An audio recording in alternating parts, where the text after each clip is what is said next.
আশা করছি আজকের এপিসোড আপনাদের অনেক ভালো লাগবে। বেশি কথা না বলে সবার আগে চলে যাব আজকের প্রথম ঘটনায়।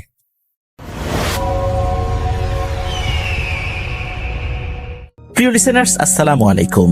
আমি আফনান। আশা করি সবাই ভালো আছেন, সুস্থ আছেন।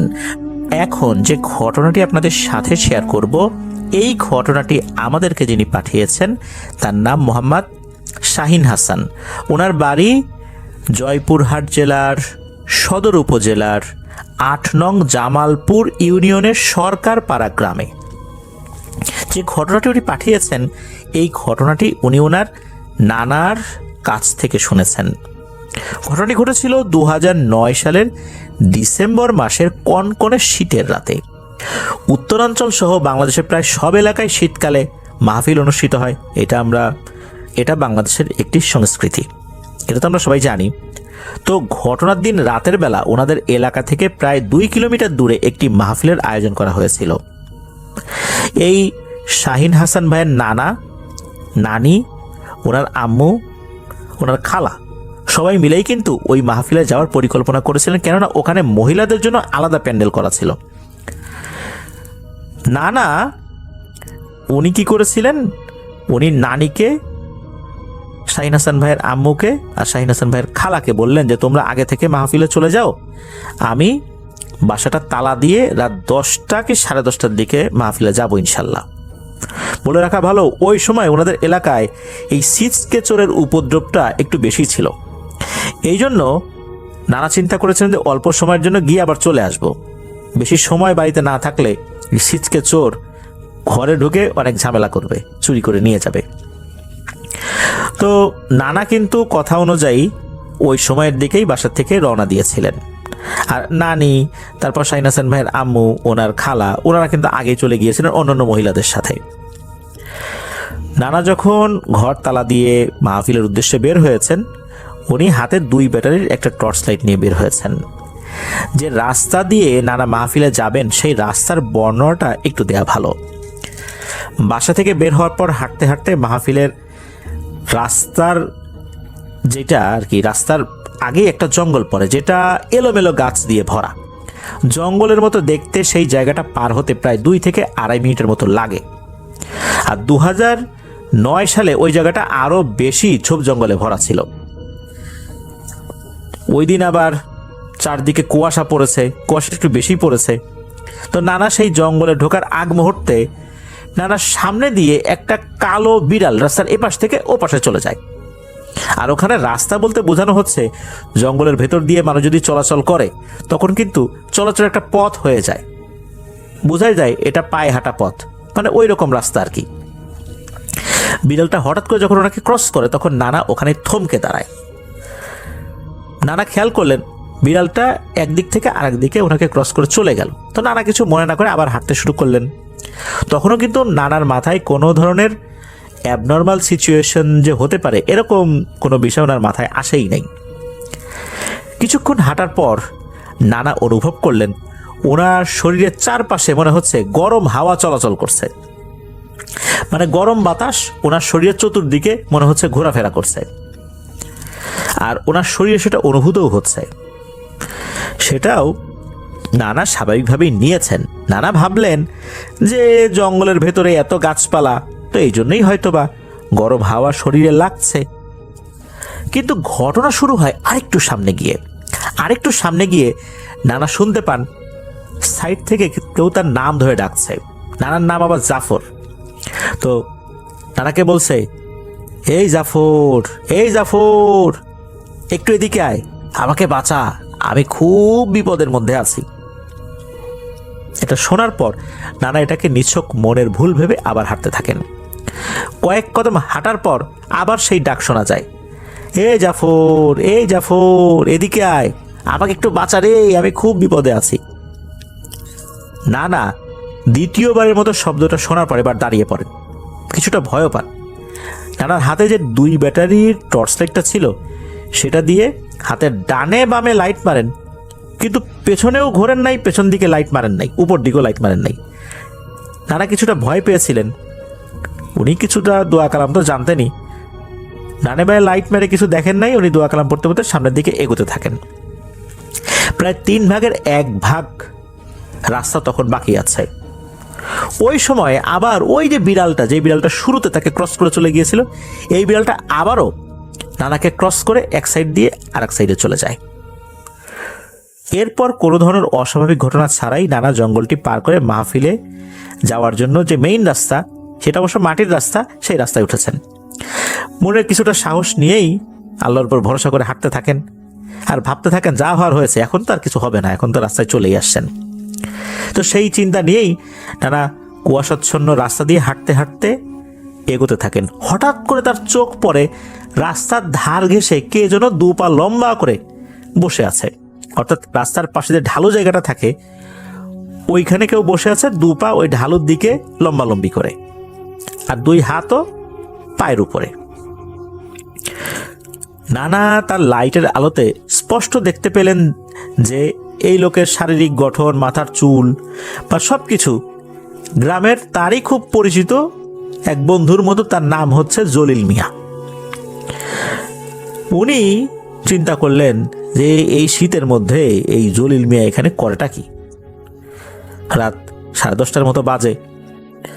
নানা চিন্তা করলেন হয়তো বা মাহফিলে যাওয়ার পথে কোনো কারণে বসে আছে। নানা তার কাছে গিয়ে জিজ্ঞেস করেন, এই কিরে জলিল, তুই মাহফিলে যাবি না? এখানে বসে আছিস একা একা, ঘটনাটা কি? বসে আছিস কেন? প্রথম ডাকে কোনো সাড়া না পেয়ে নানা আবার তাকে ডাক দেয়, কিরে জলিল, মাহফিলে যাবি না? এখানে বসে আছিস কেন?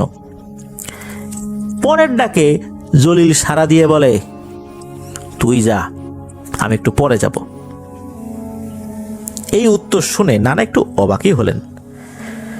চিন্তা করলেন যে এমন ভাবে জলিল কথাটা বলল যেন তাকে সে চেনেই না। নানা সেখানে আর কাল বিলম্ব না করে মাহফিলের দিকে আবার রওনা দিয়েছেন। উনি ঠিকঠাক মতো মাহফিলে পৌঁছেও গেছেন। নানার আবার অভ্যাস ছিল মাহফিলের একদম শুরুর দিকে বসা, মানে প্যান্ডেলের একদম সামনের দিকে বসবেন, স্টেজের একদম মুখোমুখি।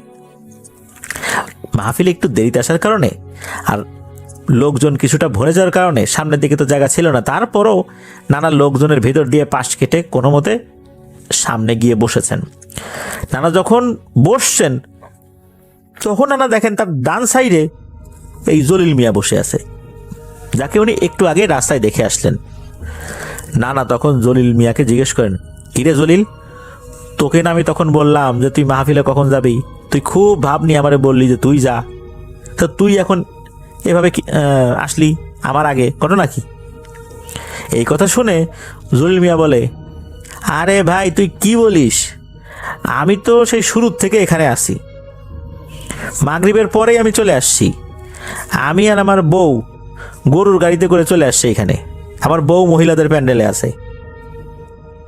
আমি তো অনেকক্ষণ আগে আসছি। কি সব বলিস এগুলা? রাস্তার পাশে আমি বসে থাকবো কেন এই শীতের মধ্যে? নানা বলে যে, তুই আমার সাথে মশকরা করার জায়গা পাস না। আমি নিজে দেখে আসলাম তুই রাস্তার ধারে বসে আছিস, আর এখন বলিস যে তুই তোর বউর সাথে গরুর গাড়িতে আসছিস। এটা কোনো কথা হইল? জলিল মিয়া বলে যে, দেখ, ওয়াজ শুনতে আসছি, হাদিস কোরআনের কথা হচ্ছে, এখন তোর সাথে এইসব বিষয় নিয়ে ঝগড়াঝাটি করতে পারবো না, এখন চুপ থাক, ওয়াজ শুনতে দে। জলিল মিয়ার এই কথা শোনার পর এই জাফর নানা উনি বুঝতে পারলেন যে জলিল মিয়া আসলেই সত্য কথা বলতেছে, কারণ তার চেহারা, হাব ভাব এগুলো দেখে তো কোনোভাবেই মনে হচ্ছে না যে জলিল মিয়া রাস্তার পাশে বসেছিল। আর তাছাড়া জলিল মিয়া এই শীতের মধ্যে রাস্তার পাশে হালকা শীতের পোশাক পরে বসেছিল, কিন্তু এখন তো দেখা যাচ্ছে জলিল মিয়া অনেক ভারী পোশাক পরে বসে আছে। তাহলে আমি কার সাথে কথা বললাম? নানা তখন ওই চিন্তা করতেছেন। নানা আবার চিন্তা করতেছেন হয়তো বা জলিল মিয়ার মতোই অন্য কেউ ওখানে বসেছিল, আমার রাতের বেলা দেখতে বা বুঝতে ভুল হয়েছে। এরপর উনি চিন্তা করছেন, আচ্ছা এই যে শুরু থেকে আমার সাথে যা যা হইল, প্রথমে বিড়াল ক্রস করে চলে গেল, এরপর গরম বাতাস শরীরে লাগলো, তারপর কে যেন পাশ থেকে বাঁচাতে বললো, এরপর আবার বিড়াল ক্রস করে চলে গেল, তারপর জলিল মিয়ার মতো কাকে দেখলাম, ঘটনাটা কি? এসব উনি কিছুক্ষণ চিন্তা করলেন। পরবর্তীতে উনি ওই ওয়াজ শোনার দিকে মনোনিবেশ করলেন। তো ওয়াজ ঠিকঠাক মতো আসলে শেষও করে ফেললেন উনি শুনতে শুনতে, কোনো ধরনের কোনো সমস্যা ছাড়াই। তো মাহফিল তো শেষ। মাহফিল শেষ করার পর নানা তো বাইরে বের হয়েছেন, ওদিকে মহিলা প্যান্ডেল থেকে নানি, তারপরে শাহিন হাসান ভাইয়ের আম্মু, শাহিন হাসান ভাইয়ের খালা, ওনারা বের হয়েছেন, আরও অনেক মহিলারা বের হয়েছেন। তারা তাদের যারা পরিচিতজনরা আসছেন, কারো ছেলের সাথে আসছেন, কেউ স্বামীকে নিয়ে আসছেন, তাদের সাথে ওনারা কিন্তু চলে যাচ্ছেন। এদিকে নানা উনি বলছেন এই তিনজনকে যে তোমাদের সাথে তো অন্য মহিলারা আছে, তোমরা ওদের সাথে বাড়িতে চলে যাও, আমি তোমাদের জন্য কিছু জিলাপি কিনে নিয়ে আসি। এখন সমস্যা হলো কি, যে মাহফিলের বাহিরে যারা ছোটোখাটো দোকান দিয়েছিলেন, বিশেষ করে জিলাপির দোকান, এনারা মাহফিল শেষ হওয়ার আগেই তারা সব কিছু গুটিয়ে নিয়ে চলে গেছেন। ভাগ্যক্রমে একটা দোকান খোলা ছিল, তাও আবার তার জিলাপির উপরে পলিথিন দিয়ে ঢাকা ছিল। উনি ওই মোনাজাত করার জন্য ভেতর দিকে গিয়েছিলেন সব কিছু ঢেকে রেখে। তো তার অপেক্ষায় নানা দাঁড়িয়ে আছেন। এর মধ্যে নানার গ্রামেরই একজন লোক এসে নানাকে বলে যে, রে জাফর, তুই দাঁড়া আছিস কেন, বাসায় যাবি না?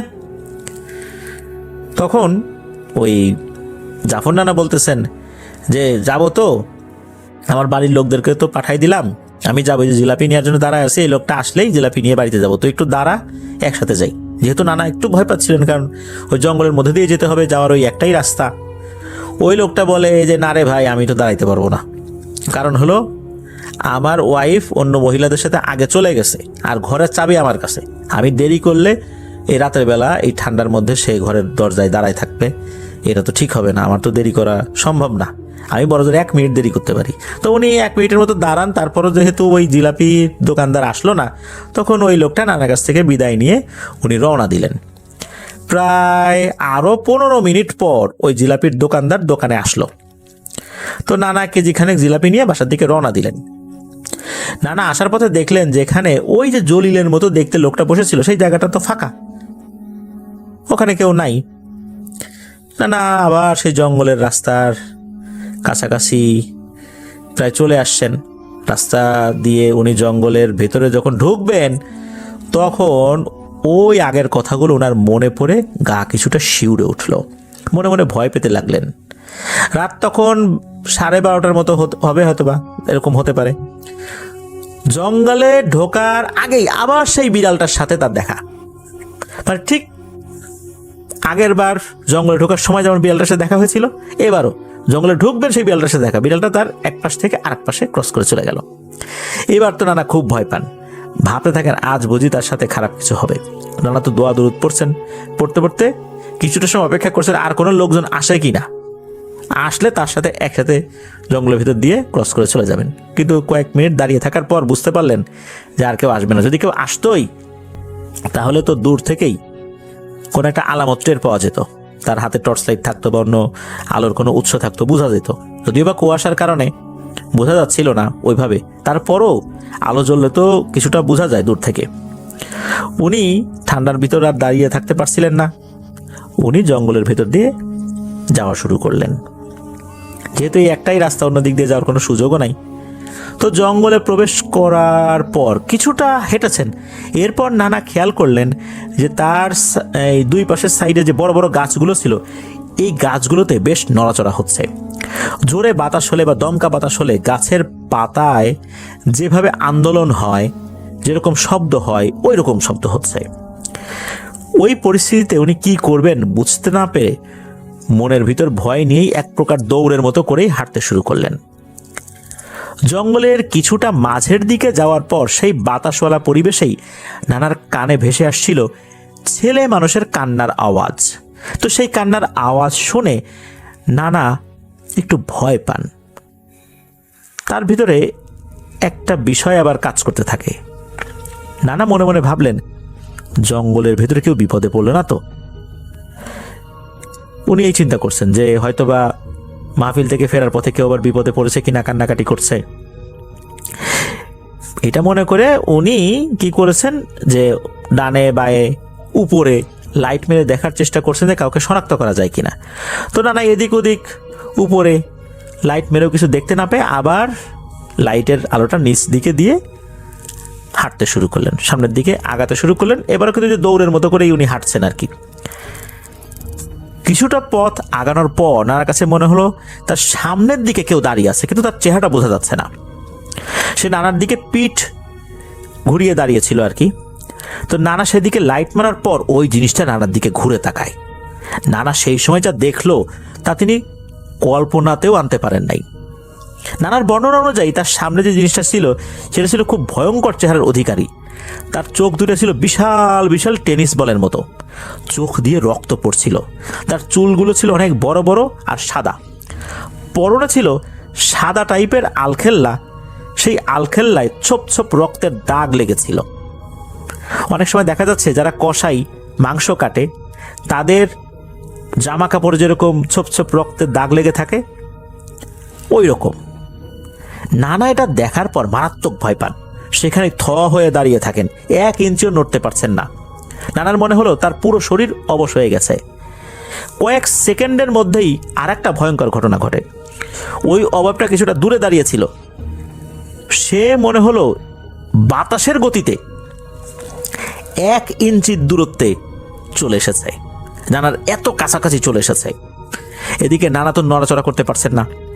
ওই জিনিসটা নানার একদম মুখের সামনে চলে এসেছে আর নানাকে বলছে, কি রে জাফর, তখন তোকে কত ডাকলাম, তুই আমার কথা কেন শুনলি না? তুই যদি তখন আমার কথা শুনতিস তাহলে আমি বেঁচে থাকতাম। তোর জন্য আজকে আমার এই অবস্থা, আমি মারা গেছি তোর জন্য, তাই প্রতিশোধ স্বরূপ আমি তোকেও মেরে ফেলবো রে। এ কথা বলার পর নানার চিন্তা করার ক্ষমতাও হারিয়ে যায়। উনি এত পরিমাণ ভয় পেয়েছিলেন যে কি করবেন বুঝতে পারছিলেন না, কোনো দোয়া দরুদি উনার মনে আসছে না। এরপরে উনি মনে মনে কিছুটা সাহস সঞ্চয় করে ওই লোকটাকে উনি বললেন, আপনি কে? আপনি আমার জন্য কিভাবে মারা গেলেন? আর মারা যাওয়ার পর কেউ আবার সামনে এসে কথা বলে কিভাবে? এই কথা শোনার পর ওই লোকটা আবার বলতেছে, যখন তোকে আমি ডাকলাম তুই জঙ্গলের ভেতর দিয়ে যদি আমাকে খুঁজে বের করতি তাহলেই বুঝতে পারতি আমি কে, কিভাবে মারা গেলাম, আর আমি কিভাবে আবার মরার পরে তোর সামনে চলে আসলাম। না না, আর ওনার মস্তিষ্কেই চাপ নিতে পারলেন না, উনি ওখানে সেন্সলেস হয়ে মাটিতে লুটিয়ে পড়েন। জ্ঞান ফেরার পর উনি নিজেকে নিজের বাসার বিছানাতে আবিষ্কার করেন। নানি নানাকে জানান যে মাহফিল থেকে আসার পথে ওই জঙ্গলের মধ্যেই আরও 2 জন লোক নানাকে অজ্ঞান অবস্থায় পড়ে থাকতে দেখে তাকে চিনতে পারে এবং তাকে তুলে বাসায় দিয়ে যায়। বাসায় আসার পর নানার সমস্ত শরীর জ্বরে পুড়ে যাচ্ছিল। সারা রাত একদম সেন্সলেস অবস্থায় থাকার পর এই যে সকালবেলা তার জ্ঞান ফিরেছে। এরপর নানা শুরু থেকে একদম শেষ পর্যন্ত জঙ্গলে ওই মাহফিলে যাওয়ার সময় ওই জঙ্গলে যেটা হয়েছিল সেটাও বলেন, আবার ফেরার সময় যেটা হয়েছিল, তারপরে যে জলিল মিয়ার সাথে যেটা হয়েছিল সেটাও বলেন। এদিকে নানি যখন বুঝতে পারলেন এটা সাধারণ কোনো জ্বর না, তখন একজন কবিরাজকে খবর দেওয়া হয়। কবিরাজ আসেন, ঝাড়ফুঁক করে দেন। আর ওই কবিরাজ জানান যে ওই জঙ্গলের মধ্যে একটা খারাপ জিন আছে যার বয়স কয়েকশো বছর। রাতের বেলা এই জঙ্গল দিয়ে কেউ গেলে এইভাবে বিভিন্ন মানুষকে সে ভয় দেখায়। তো এগুলো বলার পরে নানাকে ওই কবিরাজ কিছু পানি পড়া, তেল পড়া, ঝাড়ফুঁক করে দিয়ে চলে যান।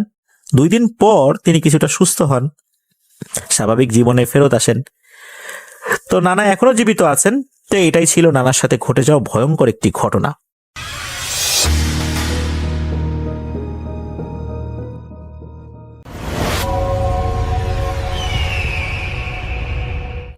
আসসালামু আলাইকুম, আপনাদের সবাইকে সাদর আমন্ত্রণ জানাচ্ছি। আমি আহমেদ বাবু। কেমন আছেন আপনারা? আশা করি সবাই ভালো আছেন। আমি আল্লাহর রহমতে ভালো আছি, আলহামদুলিল্লাহ। এই ঘটনাটি হৃদয় শুনেছিল তার ছোটবেলায়, তখন তার বয়স বছর 10 হবে।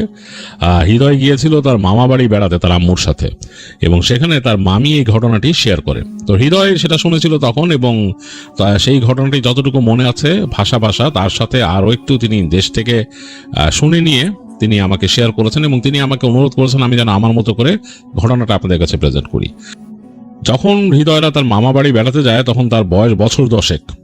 তার মামা আলাদা হয়ে গিয়েছিল তার নানা বাড়ি থেকে, এবং আলাদাভাবে বাড়ি করেছিল মানিকগঞ্জের কোন একটা গ্রামে। জায়গাটা বেশ সুন্দর। হৃদয়ের আম্মুর সাথে যখন সে যায় দেখে যে রাস্তার 2 পাশে সুন্দর ফসলের মাঠ, এবং ওই জায়গাটাতে বেশিরভাগ ভুট্টার ক্ষেত, যেদিকে মানে তার মামার বাড়ি। তার মামারও বিশাল ভুট্টার জমি ছিল। তো ওদিক দিয়ে তারা যখন আসছে রাস্তা দিয়ে তাকায়, খুব সুন্দর লাগছে হৃদয়ের কাছে। একদম ভুট্টার ক্ষেত তো বেশ উঁচু, মানে ওপাশে দেখা যাচ্ছে যে দেখা যায় না অনেক কিছু, মানে বেশ উঁচু হয়ে আছে। তো যাই হোক, ওই রাস্তা দিয়ে চলতে চলতে সুন্দর দেখতে দেখতে চলে আসে মামার বাড়িতে। তো এসে বসে, খুব সুন্দর তার মামা বাড়ি, এবং তার মামা সুন্দর করে ঘর বানিয়েছেন। তো সেইখানে বসে তারা তাদের মতো খাওয়া দাওয়া করে, ঘোরাফেরা করে। তো হৃদয় দেখছিল যে তার মামার বাসার যে উঠোনের ওই পারে, মানে একদম কর্নারে, মানে তাদের মূল ভিটার বাইরে একটা দোতলা কাঠের বাড়ি, খুব সুন্দর একটা কাঠের বাড়ি, টিনের চাল দেয়া, কিন্তু ওইটা বাড়িটা টোটালি তৈরি করা কাঠের, কালো রঙের কাঠের বাড়ি। সেই বাড়ির পাশে একটা বড় গাছ, নেড়া গাছ, হৃদয় ঠিক মনে করতে পারছে না কোন গাছ সেটা, বাট খুব সুন্দর একটা কাঠের বাড়ি ছিল এবং একটা নেড়া গাছ। তো হৃদয় তার মামাকে জিজ্ঞেস করেছিল যে মামা এই ঘরে কে থাকে? তো তার মামা বলছে কেউ থাকে না, এটা ইসের মানে ফসল রাখার জায়গা। তো হৃদয় একটু অবাক হয়েছিল, এত সুন্দর একটা মানে বাড়ি। হৃদয় হেঁটে হেঁটে দেখছিল বাড়ির চারপাশ, খুব সুন্দর লাগছে তার কাছে, কালো কাঠের একটা বাড়ি, এবং সেই ওই বাসাটার সামনে, দোতলা ঘরটার সামনেও একটা ছোট আঙিনা আছে। সেই আঙিনাটা একটু অযত্ন অবহেলায় আছে, মানে এটাকে খুব একটা যে মানুষ টেক কেয়ার করে সেরকম না। এবং সেইখানেই একটা নেড়া গাছ, পাতা টাতা নাই, মনে হয় মারা গেছে ডালপালা। তো সেই ঘরের মূল যে ফটক সেটা বন্ধ করা, এবং সেই বাড়িটার ভেতরে ঢোকার রাস্তা সে দেখতেছে যে এখানে জানলা যে খোলা, মানে ওখানে তো জিনিসপত্র রাখা, মানে এই যে ধান টান এসব অনেক কিছু ওখানে ঢোকায় রাখছে। তো সেই জানলা দিয়ে দেখতেছে, ওখানে জানলাটা খোলা বাতাস যাওয়ার জন্য। তো জানলা দিয়ে হৃদয় দেখতেছে যে একটা সিঁড়ি উঠে গেছে ওপরে দোতলার দিকে। তো হৃদয়ের খুব কিউরিয়াসিটি লাগে, ছোটবেলায় খুব কিউরিয়াসিটি লাগে যে উপরে এখানে কে থাকে, এরকম মানে খালি, এবং দেখতেছে উপরে জানলাগুলো বন্ধ। তো যাই হোক, হৃদয় ঘুরে ফিরে দেখে, তো বিকালবেলা তার মামি তার আম্মুর সাথে গল্প করতেছে বসে বসে। এই পাশে মানে তাদের যে মামার যে ভিটার এই পাশে একটা বড়ই গাছের নিচে বসে তিনি গল্প করতেছেন, এবং সামনে তাকায় আছেন। সামনে একেবারে সেই ভুট্টার মাঠ, ওটা মানে পাতা এখন ঝুলতেছে খুব সুন্দর বাতাসে, এবং সেই অনেক দূর পর্যন্ত মাঠ। তারপরে দেখা যাচ্ছে দূরে গাছপালার একটা সারি, খুব সুন্দর। বিকেল, পড়ন্ত বিকেল। তো হৃদয় তার মা আর মামিকে কথা বলতে দেখে সে হেঁটে ওই পাশে ওই কাঠের বাড়িটার দিকে চলে যায়। তো একেবারে নির্জন, ওই জায়গাটায় কেউ নাই, খা খা করতেছে জায়গাটা, পুরো মনে হয় খালি খা খা করতেছে এরকম। হৃদয়ের কাছে একেবারে অন্যরকম একটা পরিবেশ মনে হয়। তো সে হাঁটতে হাঁটতে ওই বাসার এই পাশের অংশে চলে আসে। এসে সে অবাক হয় যে ওইখানে একটা সিঁড়ি আছে, এবং ওই সিঁড়িটা উপরে উঠে গেছে, ওটার সামনে কোনো মানে দরজা বা কিছুই নাই। তো হৃদয় কাঠে পাড়া দেয়, দেখে মচমচ করে উঠছে কাঠটা। তো সে আস্তে আস্তে করে সিঁড়ি বেয়ে উঠতে থাকে। উঠতে উঠতে সে দোতলায় উঠে যায়। তো উঠে দেখে যে সে যেখানে দাঁড়ায় আছে ওই জায়গাটা একটা সরু বারান্দার মতো সিঁড়ি উঠে গেছে, একটা ছোট্ট বারান্দার মতো এরকম পাশ থেকে গেছে, এবং কাঠের রেলিং আছে। তো ওইটা দিয়ে হাঁটতে হাঁটতে সে ওই বারান্দাটার শেষ মাথায় যায়, তাকায় দেখে যে ওই বারান্দার কর্নারে একটা জানালা, বড় জানালা, সেটাও বন্ধ করা। তো শেষ মাথায় যেয়ে সে তাকায় দেখতেছে যে সে যেখানে দাঁড়ায় আছে সেখান থেকে সামনে বড়ই গাছটা দেখা যাচ্ছে, এবং বড়ই গাছের নিচে তার মা আর তার মামি বসে আছে। তো সে তার আম্মুকে ডাক দেয় ওইখান থেকে, আম্মু। তো তার আম্মু উপরে তাকে বলে, এই তুমি ওখানে কেমনে গেছো? তো তখন তার মামি দেখলো যে তার মামির চেহারা পাংশু হয়ে গেছে। তার মামি বলতেছে, হৃদয় এই নামো নামো, ওখান থেকে তাড়াতাড়ি আসো, ওদিকে কেমনে গেছো? বলে তিনি উঠে দাঁড়াইলেন ওখান থেকে, তাড়াতাড়ি উঠে দাঁড়াইছেন। উঠে দাঁড়ায় তিনি মনে খুব দ্রুত এখানে চলে আসেন এই পাশে। হৃদয়ের আম্মুও ফলো করছে, করে সিঁড়ির ঘোড়ে আসে, এসে তাকে বলতেছে, এই হৃদয় তাড়াতাড়ি আসো। তারা উঠতেছে না, হৃদয়ের মামি উঠতেছে না, বলছে তাড়াতাড়ি আসো। হৃদয়ের কাছে অবাক লাগলো যে সে এটা কি অপরাধ করছে, এইভাবে কেন ডাকতেছে, মানে ডাকাটাও কেমন উদ্গ্রীব ভাবে, মানে বেশ অ্যাংশাস এরকম। তো হৃদয় তাড়াতাড়ি হেঁটে যাচ্ছে আর কি, সিঁড়ির দিকে নেমে যাবে। তো এই সময় সে জানালাটার দিকে একবার তাকালো, তো জানালাটা খোলা, জানলার ভিতরে দেখা যাচ্ছে অন্ধকার একটা ঘর, এবং মানে এই যে বিকেলের পড়ন্ত আলো একটু পড়ছে জানলা দিয়ে ভেতরে, সেখানে সে দেখতে পাচ্ছে ওইখানে একটা খাট, এবং কেমন একটা মানে সোদা গন্ধ সে ভেতর থেকে আসতেছে, মানে এটা খোলা টোলা হয় না এরকম একটা খাট দেখা যাচ্ছে, মানে একটা খাট। আর মানে চোখের এক পলকে একটা টেবিল দেখলো কর্নারে। যাই হোক, সে তাড়াতাড়ি ওদিক দিকে হেঁটে সিঁড়িতে নেমে গেল। তো তার মামি বললো, উপরে উঠছো কেন, তুমি কোথাও যাবা না, এখানে হাঁটাহাঁটি করা নিষেধ, তার মামি বলতেছে। তো হৃদয়ের আম্মু বললো, কেন ভাবি, কি সমস্যা আছে এখানে? কারে আছে, এটার মধ্যে উপরে জিনিস আছে, সবাই ভয় পায়, যে কেউ যায় না। তখন হৃদয়ের আম্মু বললো, ও আচ্ছা, মানে সমস্যা আছে, বলে যে হ্যাঁ এখানে সমস্যা আছে। তো যাই হোক, হৃদয়কে নিয়ে আসলো। তার মামি বললো, ওখানে যাবা না, ওই কোনাতেও যাবা না, ক্ষেতের কাছেও যাবা না, এরকম করে মানা করতেছে। তো তখন হৃদয়ের আম্মু জিজ্ঞেস করলো যে কি ছিল এখানে, কি উপরে জিনিস, কেমন কি? তো তখন হৃদয়ের মামি বলতেছে যে এটা ছিল এই জমিদারের গুদাম ঘর, মানে এনে জমিদারের জিনিসপত্র থাকতো, ফসল আইয়া উঠতো, আর উপরে ছিল ম্যানেজারের ঘর, ম্যানেজার থাকতো, আর তার পাশে ছিল জমিদারের বিশ্রাম ঘর, বিচারের ঘর। এখানে সে বিচার করতো, এখানে অপরাধ করতো যারা। যাই হোক, এখানে কামকাজ চলতো। তো জমিদার তো এক সময় গেছে, জমিদার শেষ, জমিদার যখন চলে যায় তখন এটা খালি হয়ে গেছে। তো খালি হয়ে যাওয়ার পরে এখানকার যারা কৃষক আছে, যারা চাষাবাদ করে, গৃহস্থরা, তারা এই ঘর নিছে। নেয়ার পর হেরা এখানে ফসল রেখে উপরে আর কেউ থাকতে পারে না, উপরে ঘরে যেই থাকে এই ভয় পায় আর থাকতে চায় না। তো তখন এদের আম্মু বলতেছে কি দেখে, বলে এই ওখানে থাকছে রাত্রেবেলা, মনে হয় যে কে নাচানাচি করে, শব্দ করে, গান গায়, ঘর ঘর করে শব্দ করে। যেমন এক লোকরে রাখছিল এখানে, সে হঠাৎ করে দেখে ওখানে শব্দ হইতেছে পাশের ঘরে। তো সে ওই কোনার ঘরটা থেকে বেরিয়েছে, ওই যে দিক দিয়ে হৃদয় উঠছিল, ওর পায়ে দিয়ে গেছে, হাইটা যে সে ওদিকে জানালা দিয়ে তাকাইছে। এইটা ছিল জমিদারের বিশ্রাম ঘর, এখানে জমিদার বিশ্রাম নিত। ওই পাশেই বিচার করতো, আবার বিচারেরও ঘর আছে। তো ওইখান থেকে তাকাইছে, তাকায় দেখে যে মানে দুইটা চোখ ওইখানে জ্বলতেছে, অন্ধকারের মধ্যে শুধু চোখ, মানে কিচ্ছু দেখা যায় না, দুইটা চোখ জ্বলতেছে এরকম, কিন্তু আর কিচ্ছু দেখা যায় না। এবং মনে হইলো যে ওই লোকরে দেখে চোখ দুইটারও কাছে আইতেছে জানলার কাছে। ওই লোক ভয় যে নামছে, সে আর ওদিকে থাকবো না, চলে গেছে। তো যাই হোক, ওখানে মানুষ এরকম থাকতে পারে না। তো এই ধর আম্মু বললো যে হ্যাঁ আসলে ধরে ভয়ের কারে, সব শেষে কি হয়েছে জানেন না, এখানে এক মাস্টারে রাখছিলাম, ওখানে থাকবো, আমরা খাবার দিব, আমার পোলা দুটারে পড়াইবো, সামনের ঘরের পোলা দুটারে পড়াইবো। তো এরকম আরো কয়েকটা টিউশনই করে নিবো আর কি। মানে হ্যাঁ আসলে চাকরি বাকরি নাই, তো বেশ কষ্টে সৃষ্টি আছে। তো মাস্টার সাহেব এনে থাকবো, ঠিকঠাক হইলো। তো আমরা কইলাম যে ওই জায়গাটাই আছে থাকার জন্য। তো মাস্টার সাহেব দেখলো, তো ভয়ের কথা আর তারে আমরা কেউ কই নাই, সে ওইখানে থাকতে রাজি হইলো যে ওখানে থাকবো। তো মাস্টার সাহেবও সুন্দর করে ওই ঘরটা সুন্দর করে গোছায় টোছায় যা আছে, ওই ঘরের মধ্যে কিন্তু ওই জমিদারের টেবিল আছে, খাট আছে, এগুলোই সে সব গোছায় নিছে, গোছায় নিয়ে ওইখানে থাকবে সে। তো মাস্টার সাহেব কয়েকদিন থাকার পরে একদিন এসে আপনার ভাইরে কইতাছে যে ভাই আমি তো এখানে কিছু সমস্যা দেখতেছি। তো আপনার ভাইগুলো কি সমস্যা? সমস্যা হলো রাত্রেবেলা মনে হয় যে এখানে পোলাপাইন উঠে দুষ্টুমি করে। মানে কতগুলো পোলাপানের শব্দ পাই, মনে হয় যে এখান থেকে উঠে আমার এই বারান্দার সামনেতে দৌড়াই মাথা যায়, ওই মাথা যায়। তা আমি কয়েকদিন জালনা খুলে তাকাইছি, ধমকাইছি, এই কেউ এখানে, কেউ কোনো কথা কয় না। আবার দেখে হাসে, আবার দেখে আমার পাশের রুম থেকে কে জানি কিল মারে, আমার এইখানে আমার খাটতেই পাশে এনে কিল মারে। তা আপনার ভাই আর হ্যারে ভয়ের কিছু বলে নাই, বলছে যে না হইতে পারে, পোলাপেন তা আছে দুষ্টু, আরো কয়েকটা ঘর আছে না এদিক ওদিক, এরাই হবে, আপনি এত চিন্তা করেন না, দোয়া দৌড় পড়ে হয়ে পড়েন। তো এইটা আপনার ভাই কইছে। এরপর তো আর কোনো খবর নাই। এরপর কয়েকদিন পরে একদিন ভোর রাতে এই পোস্ট অফিসের যে চিঠিপত্র নেয় যে রানার, উনি এসে চিৎকুর দিতেছে বাসার সামনে, জোরে জোরে চিৎকুর দিতেছে আপনার ভাইয়ের নাম দিরা, বলে যে অমুক সাহেব বাইরে আসেন। তো তখন আপনার ভাই বেরিয়েছে, বলে কি হয়েছে, দেখে যে ওই যেই রানার হের হাতে একটা হারিকেন লাঠি আর হের ব্যাগ ট্যাগ আছে আর কি, আর তার সাথে মাস্টার সাহেবের দৌড় রাখছে এক হাতে। মাস্টার সাহেব একদম মাথা টাথা করে বমি করতেছে ওইখানে। তো তাড়াতাড়ি তারে নিয়ে গেল ঘরের কোনায়, সে তার মা আরো বমি করলো, করার পর তারে পরিষ্কার করে দিল আপনার ভাই, যে পানি টানি দিয়া, তার সেবা যত্ন করার তো কেউ নাই। তো যাই হোক, তারে পানি টানি দিয়ে পরিষ্কার করে দিয়ে বললো কি হয়েছে। ওই পোস্ট অফিসের লোকরা জিজ্ঞেস করলো আপনার ভাই কি হয়েছে, বললো যে না আমি জানি না, আমি এদিক দিয়ে যাইতেছিলাম, আমার কাছে অনেক চিঠি, আমি দূর পর্যন্ত যাবো। তো ওইখান থেকে হঠাৎ করে আমি দেখি যে ক্ষেতের মধ্যে কি জানি এখানে, মানে আপনার এখানে মনে হচ্ছে নড়াচড়া হইতেছে, বিশেষ মনে হয় যে একদম ক্ষেত ভেঙে ফেলাইতেছে, এরকম অবস্থা। তাই আমি বললাম যে কি ব্যাপার, এরকম কেন? তো আমি জাস্ট লাঠিটা নিয়ে আমি আস্তে আস্তে করে সামনে গেছি দেখার জন্য। একদম কাছে যে হারিকেনটা ধরছি, দূরে যায় দেখি যে এই লোকরে মনে হয় যে বাতাসের মধ্যে উড়ে এসে পড়লো ধপ করে এক জায়গায়, মানে একদম মনে হয় বাতাসের মধ্যে আলগি দিয়ে এসে নিচে পড়লো ধপ করে। তো পইরা তো পড়েই আছে, কোকাইতেছে, মানে যে একদম তার জান শেষ। আর হের থেকে বেশ খানিকটা দূরে ওখানে কতটি কালো রঙের কুত্তা, এরই ওখানে কিন্তু কবরস্থান আছে, পুরানো কবরস্থানে, পুরানো কবরস্থানে খাড়ায় দিছে, খাড়ায় গড় গড় করতেছে। এর ওই পাশে কিন্তু একদম মানে কুয়াশা ভরে গেছে। তো আমি দেখলাম, দেখে আমি ওই লাঠি সামনে নিয়ে হপ হপ করে চিৎকার করতে করতে সামনে গেলাম, যে হেরে ধরলাম, ধরে ওনার উড়াইলাম, উড়াইয়া তার জিজ্ঞেস করতেছে আপনি কই থেকে আইছেন, কেমনে আইছেন।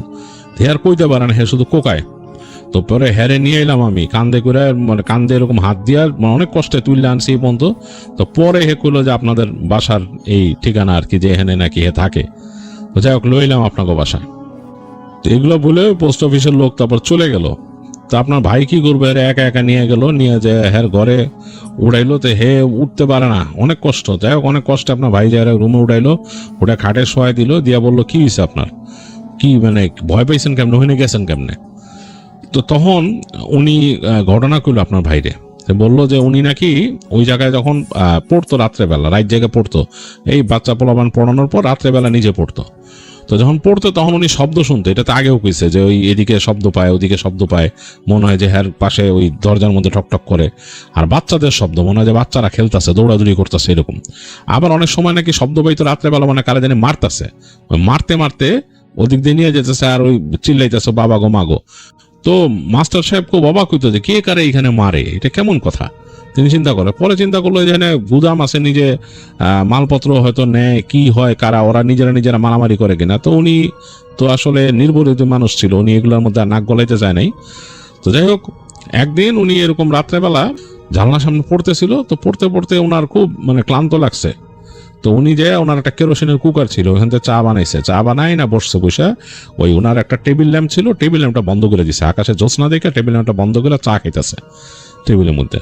এখন বাইরে কিন্তু ওই চাঁদের আলোতে মোটামুটি হালকা আলো আছে, এর মধ্যে তিনি দেখতেছে যে সামনে যে ওই ইসের ক্ষেত, ভুট্টার ক্ষেত, এইখানে পাতা অনেক নড়াচড়া হইতাছে এরকম। তো উনি দেখে ভালো মতন উনি তাকাইলো যে ঘটনাটা কি, এখানে কি হইতেছে, মনে হচ্ছে যে ভুট্টার ক্ষেত ওই পাশে যে কেউ ভেঙে ফেলাইতেছে এরকম। তো ভালো মতো দেখতেছে, চায় চুমুক দিতে। এখন ওখানে কিন্তু ওরকম নাই, মানে ওই আলো কিন্তু ওরকম নাই, কিন্তু এই যে চাঁদের আলোতে এখন দেখা যাইতেছে বেশ স্পষ্ট এখান থেকে, যেহেতু মানে এইখানেও অন্ধকার ওইখানেও অন্ধকার। এর মধ্যে উনি তাকায় দেখলো যে দূরে ক্ষেতের মধ্যে থেকে একটা মানুষ বেরিল। তো ভালো কথা, একটা মানুষ বেরিয়েছে, মাস্টার সাহেব মনে করছে যে ওইটা মনে হয় কে এখানে রাত্রেবেলা ক্ষেতের মধ্যে আসছে, আবার চোর টোর নাকি, এগুলো চিন্তা করতেছে। কারণ ক্ষেতে এখানে যদি কাজ করতে আসে রাত্রেবেলা কি এত রাইতে কি। তুমি আবার ভালো মতো তাকায় দেখতেছে যে কি ব্যাপার। তো তাকায় দেখে একটা লোক বেরিলো, লোক বেরিয়ে আস্তে আস্তে হাইটা ওই এই বাসার দিকে আসতেছে। তুমি চিন্তা করলো এই বাসার দিকে আসতেছে, মানে তা আয়সা দেখলো যে একদম বাসার সামনে দাঁড়িয়েছে লোকটা, মানে ওই জানলা বরাবর। দেখে মনে হইতেছে যে ওনারা দেখতেছে লোকটা নিচ থেকে, মানে উনি যে দেখতেছে ওনারও দেখতেছে। তো উনি ভালো মতো তাকায় দেখে যে লোকটা উপর দিকেই তাকায় আছে, কিন্তু ওই যে চাঁদের আলোতে লোকটার চেহারা দেখা যাচ্ছে, কিন্তু চোখটা বোঝা যাইতেছে না, মনে হচ্ছে চোখ নাই, ওই জায়গাটা মনে হচ্ছে গর্ত দুইটা, মনে হচ্ছে কোনো গর্ত। তো মাস্টার সাহেব ভয় পেয়ে গেছে, উনি তাড়াতাড়ি জানলাটা লাগাই দিছে। জানলা লাগাই দিয়ে উনি পিছায় বসছে, উনি কিন্তু ঘরের বাতি তখনও জ্বালায় নাই, ওনার জানলা দিয়ে আলো আসতেছে, এবং জানলাটা খুব, ওনার রুমের জানলা কিন্তু বেশ ঢকের, দেখছেন তো কাঠের ফ্রেম করা কাজ দেওয়া সুন্দর, ওখান থেকে চাঁদের আলো তখন আসতেছে। তো উনি আর লাইট জ্বালায় নাই, উনি আস্তে করে জানলার থেকে আইসা আস্তে করে খাটে শুয়ে পড়ছে ওনার মতো। কিন্তু উনি যখন খাটে শুয়ে দিয়েছে, ওনার কাছে মনে হয়েছে কে জানি সিঁড়ি দিয়ে উঠতেছে ওনার এখানে। অনেক ভয় পাইছে উনি, যে সিঁড়ি দিয়া হৃদয় উঠছিল যে ওই সিঁড়ি দিয়া মনে যে করতেছে, উনি অনেক ভয় পেয়েছে মাস্টার সাহেব। তো ভয় পেয়ে উনি মানে চুপচাপ ছিল। তো একসময় আইসা দেখলো যে ওনার ওই বারান্দার সামনে জানলার কাছ দেয়া মনে হলো যে কে দাঁড়ায় আছে, ওই ওনার খাটের দিকে তাকায়, ঘর কিন্তু অন্ধকার। এখন উনি এখান থেকে দেখতেছে একটা মানুষের মতো অবয়ব, কারণ ওই যে চাঁদের আলো পড়ছে এখানে, চাঁদের আলোতে একটা মানুষের ছায়ার মতো পিছন দিয়ে পড়ছে, চেহারা টেরা কিছু দেখা যায় না, মনে একটা মানুষ দাঁড়ায় আছে এখানে ওনার জানলার সামনে। তো মাস্টার সাহেব ভয় পেয়েছে, ভয় পেয়ে উনি ঘুমাই গেছে, ওনার আর নাই, চোখ বন্ধ করে ঘুমাই গেছে। যাই হোক, ওই দিন তো গেল এটা। এরপর দিন রাত্রেবেলা মাস্টার সাহেব আবার পড়তে বসছে, এর সামনে একটা পরীক্ষা, চিন্তা করছে যে রাইট করে পড়বো উনি। তো পড়তেছে তো এক সময় ঘুম লেগে গেছে চোখে, মানে একদম অনেক রাইট হয়েছে, চোখে ঘুম লেগে আসছে। তো উনি আবার ওই চিন্তা করলো চা বানাই খাই। তো উনি চা বানাইছে, চা বানায়া ওই আগের মতোই উনি ওই টেবিল ল্যাম্প নিবাই দিয়ে চা খাইতেছে, আর জানলা দিয়ে বাইরে তাকায় দিছে, চাঁদ উঠছে, চাঁদের আলো পড়ছে, ক্ষেতের মধ্যে দেখতেছে। তো হঠাৎ দেখে ক্ষেতের মধ্যে অনেক মানে নড়াচড়া, মানে ক্ষেত নড়তেছে সেই। এর মধ্যে দেখলো যে কুত্তা কতটি বেরিল ওই সাইড থেকে, ঘেউ ঘেউ ঘেউ ঘেউ করতে, কুত্তা এখানে গেছে, কাউরে দিকে ঘেউ ঘেউ করতেছে। তুমি ভালো মতন তাকায় দেখার চেষ্টা করলো যে কিরে কি দেখা করে এরকম। তাকায় দেখে যে একটা কম বয়সী পোলা ওখানে খাড়া দিছে, ওই পোলারে দেখে কুত্তা ঘেউ ঘেউ করতেছে, যে পোলা ওখান থেকে হাপ হাপ করতেছে, কুত্তা আর সরে না, ঘেউ ঘেউ করে। তো মাস্টার সাহেব তো ভয় পাইলো, চিন্তা করলো এই পোলারে যে কামড় টামড় দেয়। তো উনি ওই জানলা খুলে নিল, জানলা খুলে উপর দিয়ে উনি কইতেছে এই এই, কুত্তার সাথে চিল্লাইতেছে, মানে সর এন থেকে সর, এরকম করতেছে, কুত্তা আর সরে না। তো হে একটা লাড়ি ছিল রুমের মধ্যে, পুরানো লাড়ি, ওই জায়গায় বয়স্ক মানুষের লাড়ি, ওই লাড়িটা তুলে নিছে উনি, নিয়ে ওই লাড়ি দেখাইতেছে কুত্তার উপর থেকে। তো কয়েকটা কুকুরের দিকে তাকায়, হ্যাঁ বারান্দার দিক তাকাও, ঘেউ ঘেউ শুরু করলো। তো কুত্তা কিন্তু একটাও সরে না, এদিকে ওই কম বয়সী ছেলেটা কাঁদতেছে ওখানে। তো এই দেখে মাস্টার সাহেবের মায়া লাগলো, হে ওই লাড়ি নিয়ে নাইমা গেল উপর থেকে দৌড়ে। তো চিন্তা করলো যে কুত্তাটিরে ধাওয়াই দিব উনি। তো দৌড়ায় নামতেছে, নাইমা সিঁড়ি দিয়ে নাইমা একদম ঝাইরা দৌড় দিল রাস্তা ক্রস করে ওই পাশে। তো যে হে কুত্তার সামনে যে লাড়ি দিয়ে জোরে জোরে মাটিতে বাড়ি মারতেছে, ঠাস ঠাস করে লাড়িতে মাটিতে বাড়ি দিতেছে আর সামনে যাইতেছে। তো হে দেখলো যে পোলাটা দৌড় দিয়ে ঢুকে গেল ওই ক্ষেতের ভিতরে আইল দুরা। তো হে চিন্তা করলো আরে করে কি, কুত্তাও দেখলো যে পিছে পিছে দৌড়াইছে। তো মাস্টার সাহেব চিন্তা করলো আরে এটা তো ঠিক হইলো না, উনিও দৌড় দিল পিছনে। চিন্তা করলো এই পোলারে তো কামড় টামড় দিলে সমস্যা হয়ে যাব, এরকম রাত্রেবেলা কুকুর কই থেকে আইছে। তো ক্ষেত ধরে দৌড়াইতেছে, এখন ভুট্টা ক্ষেত কিন্তু অনেক উঁচা, মানে একেবারে মানুষের মাথার সময় কিছুই দেখা যায় না আশেপাশে। দৌড়াইতেছে, ওই পোলাও দৌড়াইতেছে, মাস্টার সাহেব দেখছে যে কুত্তা দৌড়াইছে, তার পিছে পিছে মাস্টার সাহেব দৌড়াইতেছে। সাথে করে তো কোনো হারিকেন মারিকেন কিচ্ছু নাই এর সাথে, হে এমনি দৌড়াইতেছে। তো দৌড়াইতে দৌড়াইতে নাকি মাস্টার সাহেব এক জায়গায় যে বেরিয়েছে, দেখছে যে একটা খোলা জায়গা, ওই জায়গায় ওই পোলা দৌড় দিয়ে বেরিয়েছে, আর ওই পিছে পিছে কুত্তাটিও দৌড় দিয়ে বেরিয়েছে, উনিও দৌড় দিয়ে বেরিয়েছে খোলা জায়গায়, মানে এখানে ক্ষেত শেষ। তো অনেকটুক জায়গা খালি, ওইটুক জায়গায় দৌড় দিয়ে ওই পোলাটা যাইতেছে। মাস্টার সাহেব ডাক দিল, এই ছেলে এই এদিকে আসো, ওদিকে যাও না, আরে কুত্তারে চিল্লাইতেছে কুত্তার সাথে। তো দেখলো, উনি অবাক হয়ে দেখলো এই যে খোলা জায়গাটা দৌড়াইতে দৌড়াইতে এই ছোট পোলাটা একটা বড় মানুষ হয়ে গেল। মানে খুবই অবাক করা কাণ্ড, মানে একটা ছোট পোলা আজকে ফট করে একটা বড় মানুষ যেরকম হয় সেরকম হয়ে গেল। দৌড় দিয়ে যায় ওইখানে দেখলো যে কতটি এরকম ইসের মতো উঁচা, মানে মাস্টার সাহেব এনতে বুঝছে যে উনিও দৌড়াইতেছিল। তো উনি যে বুঝলো যে এটা কবরের মতো, মানে এখানে কবরস্থান। হে দাঁড়ায় গেছে, এটা দেখা দেখলো যে ওই ছোট পোলাটা বড় মানুষ হয়ে গেছে সাইজে। তো সে ওইখানে দাঁড়ায় ঘুরে দাঁড়াইছে, আর কুত্তাগুলা ঘুরে দাঁড়াইছে। তো হেরে দেখা কুত্তাগুলা ঘেউ ঘেউ শুরু করলো। তো মাস্টার সাহেব তো খুব ভয় পেয়ে গেছে, তিনি বুঝছে যে এটা তো আসলে মানুষের কাণ্ড না। হে ওই লাঠিটা মাটিতে খুঁড়তে খুঁড়তে ভয়ে একদম মানে কোকড়ায় যায়। তিনি চিন্তা করতেছে আমি কি পিছে দৌড় দিব না কি করুম, কিন্তু কুত্তাগুলা তার দিকে তাকায় আছে, মানুষটা ওইদিকে তাকায় আছে, কোনো শব্দ করতেছে না। এক সময় তিনি দেখলো যে মানুষটা আবার দৌড় দিল তার দিকে, একদম মাস্টার সাহেবের দিকে দৌড় দিছে। তো মাস্টার সাহেব তো ভয় একদম কোকড়ায় গেছে, হে পিছন ফিরে দৌড়াইতে গেছে। ওই লোকটা নাকি আবার এই দৌড়াইতে দৌড়াইতেই একটা ওই ছোট পোলার মতো হয়ে তার উপর ঝাঁপায় পড়ছে। আর উনি দেখতেছে যে একটা মানে ওই যখন ওনার উপর ঝাঁপায় পড়ছে, উনি আর কিছু দেখতেছে না যে এটা কি মানে মানুষ নাকি, মনে হইতেছে কিছু একটা কালো রঙের এরকম একটা মানে ইসের মতো, মানে বড় একটা কুণ্ডলির মতো হ্যাঁ এরকম চাপায় তো মাটির সাথে ধরে রাখছে। আর হ্যার আশেপাশে দেখতেছে যে অনেক এরকম ধোঁয়া ধোঁয়া মানুষের মতো ওদিকে দাঁড়ায় আছে, লম্বা লম্বা। আর হ্যারে এরকম যাইতে ধরে মাটির সাথে ঠাইসা ধরতেছে। আবার হ্যারে তুইলা নিল মাস্টার সাহেব, আবার আশ্রয় ফেলছে। অনেক ব্যথা পাইছে মাস্টার সাহেব, মানে পড়ার পরে মাটিতে পড়ছে। তো হ্যারে এরকম করে ওখানে আশ্রাইতেছে। এই সময় উনি যখন নাকি একদম ওনার জ্ঞান হারায় যাইব, উনি দোয়া পড়তেছে মনে মনে। এই সময় দেখলো যে পাশ থেকে হাঁক আসতেছে, অনেক জোরে জোরে চিৎকার আসতেছে। একটু পরে দেখলো যে ওনার উপর থেকে মনে ছাইরা গেল, ওই যে চাপ্পা ধরছিল ছাইরা গেল, আর ওই কুত্তাগুলাও দূরে সরে গেল এখান থেকে। তারপর তিনি দেখলেন যে ওদিকে কে জানি আসতেছে হারিকেন হাতে, আইসা হাঁক দিতে দিতে আসলো। তো ওনারা জিজ্ঞেস চাই আপনি কে এসে, তো উনি বুঝলেন যে এটা কেউ লোক। তো উনি মোটামুটি তার চোখ নাকি ঝাপসা হয়ে গেছিল মাস্টার সাহেবের। তো দেখা বুঝছে যে এটা হলো গিয়া কোনো পোস্ট মাস্টার, এখানকার পোস্ট মাস্টার বা ওই যে রানার চিঠি টিটি নিয়ে যায়। তো যাই হোক আরে ধৈরা উড়াইলো, উঠায় ওই যে নিয়ে আইসে আমগো বাসায়। এই তো ঘটনাতে এই ঘটনাটা মাস্টার সাহেব বললো। এরপর তো মাস্টার সাহেব আসলে আর আমাদের এখানে থাকে নাই। মাস্টার সাহেবরে ওই শুশ্রূষা করা হয়েছিল, ওখানকার আমাদের এই এলাকার যে কবিরাজ আছে কবিরাজ দেখানো হয়েছিল, এখানকার যে মসজিদের হুজুর আছে হেরাইনে দেখানো হয়েছিল। তো দেখা হুজুর বলছে যে এই জায়গা তো ভালো না, হুজুর এই বাসা থেকে বলছে যে জায়গা তো ভালো না, এখানে তো আগেই কইছে এখানে খারাপ জিনিস আছে, খারাপ জিন আছে, এখানে কেন মানুষ এইভাবে রাখেন, এটা বন্ধ করে দিতে পারি। বন্ধ করে দিলে কাম হইব না, যদি এটা আপনারা ঠিক মতো মানে না করেন, ঠিক মতো দেখা শোনা না করেন, তাহলে এটা আবার এরকম হইব। আর মানুষজন আসে নাপাক ভাবে, মানুষ মানে থাকতে হইব ঠিক মতো, এবং এটাতে সুন্দর করে থাকতে হইব, দোয়া দূর পড়তে হইব, নামাজ কালাম পড়তে হইব, থাকলে না জায়গা ঠিক থাকবো। আর এই নাহলে এই জায়গায় খারাপ জিন আছে, জায়গাটা আগের থেকেই খারাপ, অনেক উল্টাপাল্টা জিনিস হয়েছে এখানে। তো এই বলছে হুজুর। তো কবিরাজ 2-4 দিন চিকিৎসা দেয় মাস্টার সাহেব। মাস্টার সাহেব একা তো থাকবোই না, পরে ওইখানকার এক ওই গুদামের লোক রাখা হয়েছিল, হ্যাঁ ওইখানে হ্যাঁ মানে দেখে রাখার লেখা। একটু সুস্থ হওয়ার পরে মাস্টার সাহেব গেছে জ্ঞান থেকে। এরপর আর মানে আসলে কেউ থাকে নাই। গুদামের লোকরা 2-1 দিন থাকার চেষ্টা করছিল, এরা ওই শব্দ শুই না, এখানে ধুমধাম শব্দ হয়, আর ওই যে মনে হয় কি কারা জানি মারে, মায়ের শব্দ হয়, মায়ের শব্দ মানে খুবই ভয় পায় মানুষ, মানে কে চিৎকার দিতেছে ঘরের মধ্যে, মানে পাশের ঘর থেকে চিৎকার আইতেছে। আর কেউ আসলে থাকতে পারে নাই। তো এই দিনের বেলায় যারা জিনিসপত্র রাখে এখান থেকে আবার নিয়ে যায় এখানে। এই রাত্রেবেলা যদি অনেক সময় পাহারাদার থাকে, পাহারাদাররা এই ঘরে আর থাকে না, ওই আশপাশ দিয়ে ঘুরে, এদিক দিয়ে ঘুরে। আর ওই যে ওই ওই ক্ষেত আছে, যে ওই যে ভুট্টা ক্ষেতের ওই পাশে আসলে পুরানো একটা কবরস্থান আছে। ওই জায়গায় নাকি অনেক মানুষ, ওখানে অনেক মানুষের কবর আছে ওই জায়গায়। তো এগোর মধ্যে যে অনেকে এনে শাস্তি টাস্তি পাইছে, এগো নাকি ওখানে আছে। এর জন্য মানুষজন এখানে দেখে।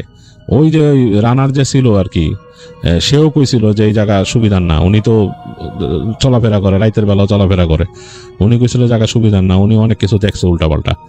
এখানে উনি দেখছে যে এরকম ছোট কম বয়সী পোলা ফট করে বড় মানুষ হয়ে যায়, উনি নিজেও দেখছে। এইটা মানে কথা এখানে প্রচলিত আছে। আর আমগো যে মাস্টার সাহেব আছিল, এটা একই জিনিস দেখছে এখানে। তো এই হইলো গিয়ে এখানকার ঘটনা। এর লেগে ওই ঘরটা হইলো, আমরা কই যেটা উপরি ঘর, ওখানে কেউ যায় না। এর লেগে হৃদয় যখন উঠছে উপরে গেছে, ওই পিছনে গেছে, আমি তাড়াতাড়ি রাইক করে নামাইছি। ছোট মানুষ আবার কি না কি হয়, এর লেগে নিয়ে আসছি। ভয় যেন না পায়, আবার এগুলো জায়গায় যাইতে হয় না, ছোট মানুষদের উঠতে হয় না।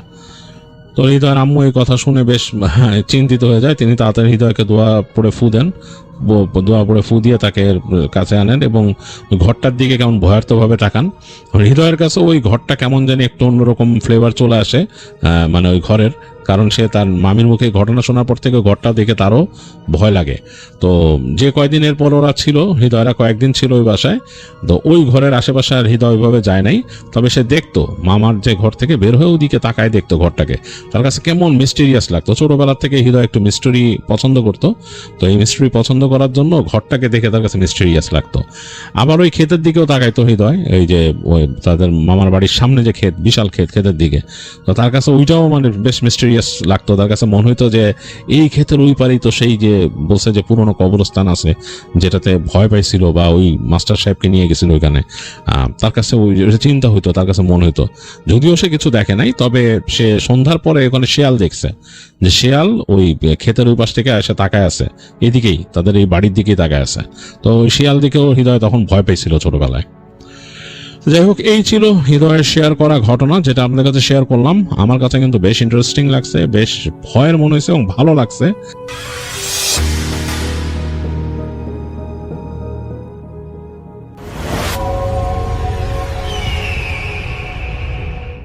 বরিশালের কাশীপুর এলাকায় একটা পুরনো এতিমখানা আছে, যা এখন প্রায় পরিত্যক্ত। অথচ কয়েক দশক আগে এটি ছিল এতিম শিশুদের জন্য আশ্রয়ের জায়গা। স্থানীয় মানুষরা বলে, একসময় এখানে প্রায় 40-50 জন অনাথ শিশু থাকত। তাদের দেখাশোনা করতেন এক বৃদ্ধ তত্ত্বাবধায়ক, যার নাম ছিল মাওলানা জহির হোসেন। তিনি এতিম শিশুদের ঠিক নিজের সন্তানের মতো দেখতেন। শিশুদের খাবার, পড়াশোনা ও ধর্মীয় শিক্ষা দিতেন। আশেপাশের গ্রামের লোকেরা বলতো, জহির হোসেন খুব ভালো মনের মানুষ। কিন্তু তার চোখের গভীরে যেন একটা অদ্ভুত শূন্যতা ছিল, যেন তিনি কোনো অজানা দুঃখ বয়ে বেড়াচ্ছিলেন। এই এতিমখানায় থাকা প্রতিটি শিশুই ছিল সমাজের অবহেলিত, অনাথ বা হারিয়ে যাওয়া সন্তান। কিন্তু ধীরে ধীরে তাদের সংখ্যা কমতে শুরু করলো। লোকজন বলতে শুরু করলো, শিশুরা একে একে নিখোঁজ হচ্ছে। 1993 সালের এক রাতে একেবারে অদ্ভুত একটা ঘটনা ঘটল।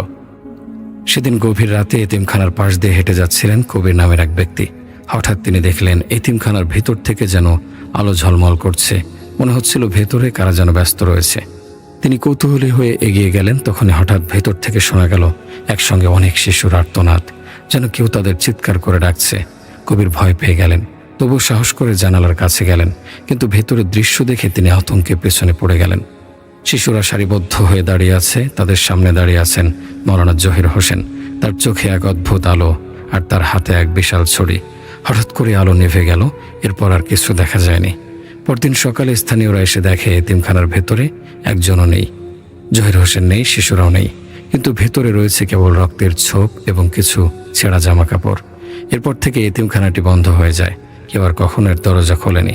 কিন্তু রাতে যারা আশেপাশে দিয়ে যায় তারা বলে, এতিমখানার ভেতর থেকে কান্নার শব্দ আসে। শিশুরা যেন এখনও সেখানে আছে। একজন বৃদ্ধের ছায়ামূর্তি জানালার পাশে দেখা যায়। কিছু যুবক একবার সাহস করে ভেতরে ঢোকার চেষ্টা করেছিল।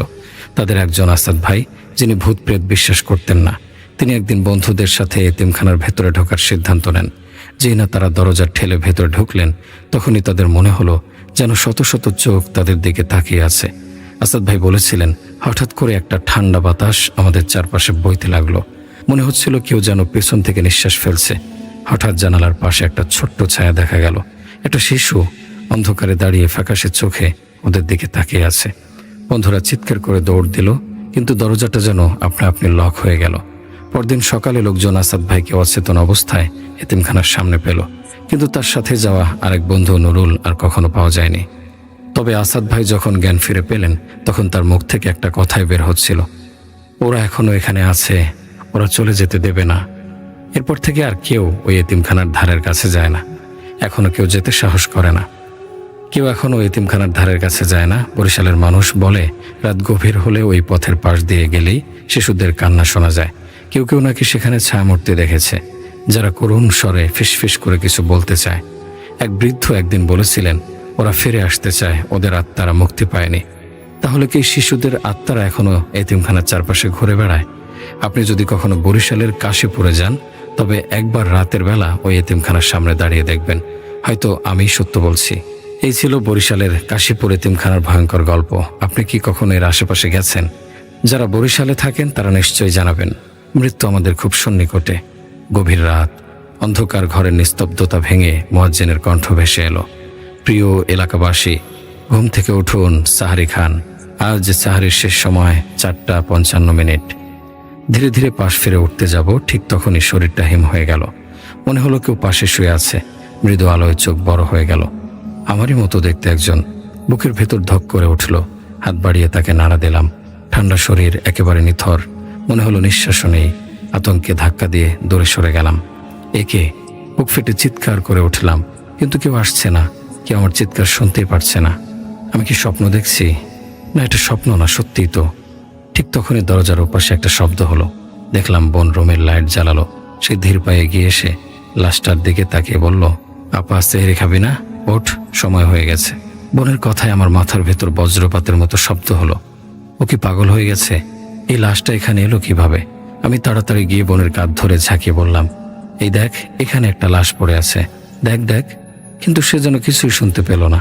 সে লাশটার হাত ধরে অবাক চোখে তাকিয়ে রইল। তারপর হঠাৎই কাঁপতে কাঁপতে চিৎকার করে উঠল। মুহূর্তের মধ্যে পুরো বাসায় কান্নার রোল পড়ে গেল। আম্মু দৌড়ে এসে লাশটা দেখে হতবাক।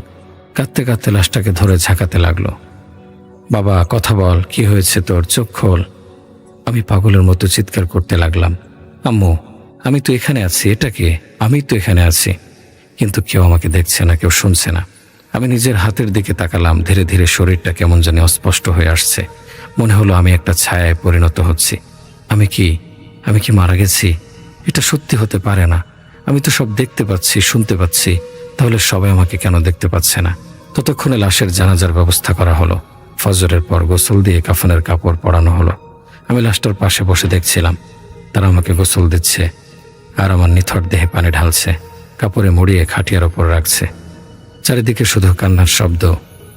আল্লাহ, না, এটা কিভাবে সম্ভব? আমি তো বেঁচে আছি। আমি এক কাজিনকে ধাক্কা দিয়ে সরিয়ে দিতে চাইলাম, কিন্তু আমার হাত তার শরীরের ভেতর দিয়ে চলে গেল। আমি ধীরে ধীরে বুঝতে পারলাম আমি আসলে আর বেঁচে নেই। তারপর জানাজার নামাজ হলো। হাজারো মানুষের কণ্ঠে মোনাজাত ধ্বনিত হলো। আমাকে ঈদগাহ মাঠ থেকে কবরস্থানে নিয়ে যাওয়া হলো। দেখলাম দাদা ভাইয়ের কবরের পাশে একটা কবর খোঁড়া হয়েছে। আমি চিৎকার করলাম, কেঁদে ফেললাম, আর্তনাদ করলাম, না, আমাকে এখানে রেখো না, আমি ফিরে যেতে চাই। আল্লাহ, আমাকে আর একটা সুযোগ দাও। কিন্তু কেউ শোনেনি। আমাকে কবরে শুয়ে দেওয়া হলো। মাথার কাছে মাটি দিয়ে চাপা দেওয়া হলো। আমি কিছুক্ষণ পরে অনুভব করলাম চারপাশে শুধুই অন্ধকার, আর আমি একা। ঠিক তখনই শুনতে পেলাম দুটি ভয়ঙ্কর কণ্ঠস্বর, কে তোর রব, কি তোর ধর্ম? আমি চিৎকার করতে চাইলাম, কিন্তু মুখ দিয়ে কোনো শব্দ বের হলো না। মৃত্যু এতটা নিকট, কিন্তু আমরা তা ভুলে থাকি। মৃত্যুর ছায়া প্রতিনিয়ত আমাদের ঘিরে রেখেছে। কখন যে কার পালা আসে আমরা কেউই জানি না।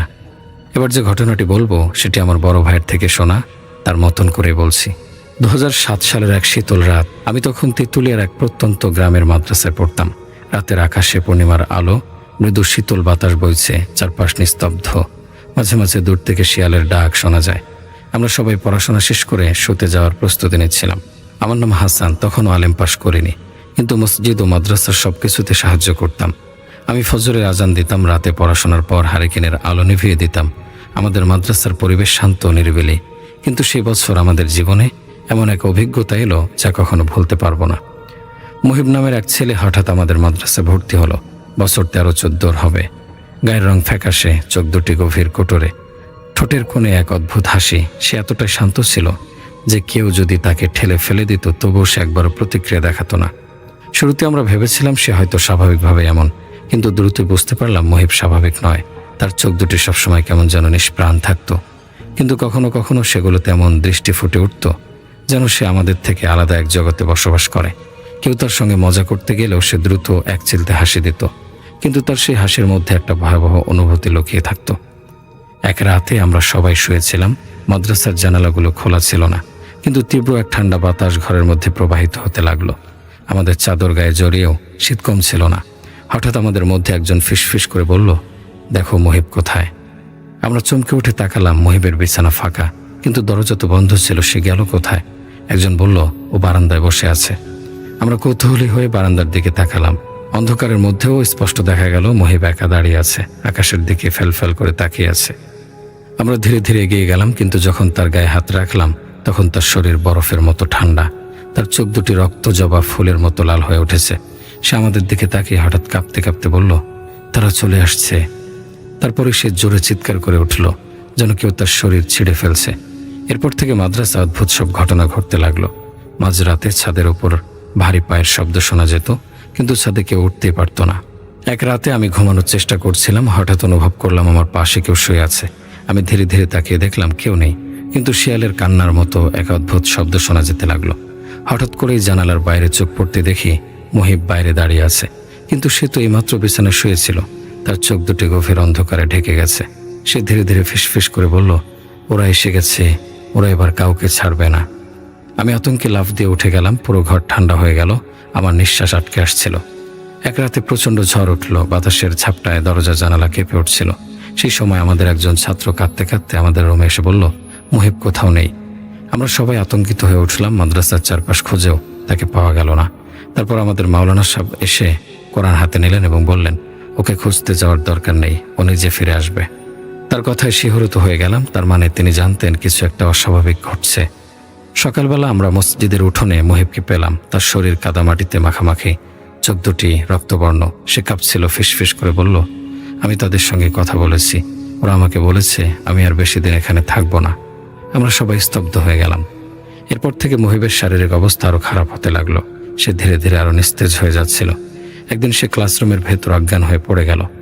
মাওলানা সাহেব তাকে নিয়ে আলাদা ঘরে চলে গেলেন। তার শরীরের উপর কোরআনের আয়াত পড়তে লাগলেন। তখনই মহিব বিকট শব্দে চিৎকার করে উঠল। তার চোখ দুটি সম্পূর্ণ কালো হয়ে গেল, শরীরের প্রতিটি শিরা উপশিরা ফুলে উঠল। সে ধীরে ধীরে শূন্যে উঠে যেতে লাগলো। আমরা সবাই আতঙ্কিত হয়ে দোয়া পড়তে লাগলাম। মাওলানা সাহেব বললেন, তুমি যার সে জগতে ফিরে যাও। এরপরই মহিবের দেহ ধপ করে মাটিতে পড়ে গেল। পরদিন সকালে মহিবকে তার পরিবার এসে নিয়ে গেল, কিন্তু তারা কথা বলতে রাজি হলো না। শুধু বলে গেল, এখনো সব শেষ হয়নি। আজ এত বছর পরও মাঝরাতে ঘুম ভেঙে গেলে আমি সেই চোখ জোড়ার কথা ভুলতে পারি না। মহিব কি সত্যি মানুষ ছিল নাকি কিছু অন্যরকম? এখনো রাতে তেঁতুলিয়ার সেই মাদ্রাসার পাশ দিয়ে কেউ গেলে ফিসফিস করে বলে ওঠে, ওরা এসে গেছে। মাদ্রাসার সেই রাতের বিভীষিকাময় ঘটনার পর কয়েকদিন কেটে গেছে, কিন্তু এখনও শিক্ষার্থীদের মাঝে এক অদ্ভুত আতঙ্ক ঘুরপাক খাচ্ছে। যে ছেলেটি সবার সামনে অলৌকিকভাবে ভাসতে দেখছিল, যে ছেলেটির শরীরে কোনো প্রাণ থাকার কথা নয়, অথচ সে দিব্যি ঘুরে বেড়াতো, সে এখন আর নেই। তার পরিবার এসে তাকে মাদ্রাসা থেকে নিয়ে গেছে। কিন্তু সমস্যা শেষ হয়নি, বরং আরো ভয়ঙ্কর কিছু আসন্ন। সেদিন বিকেলবেলা মাদ্রাসার বারান্দায় মাওলানা সাহেব বসে তসবিহ পড়ছিলেন। হঠাৎ এক দৌড়ে আসা ছাত্র জানালো, মাদ্রাসার বাইরে এক লোক দাঁড়িয়ে আছেন। মাওলানা সাহেব তাকিয়ে দেখলেন একজন মধ্যবয়সী লোক, চোখে আতঙ্কের ছাপ, কাঁপা কাঁপা গলায় বললেন, মাওলানা সাহেব, দয়া করে আমাকে একটু সাহায্য করুন।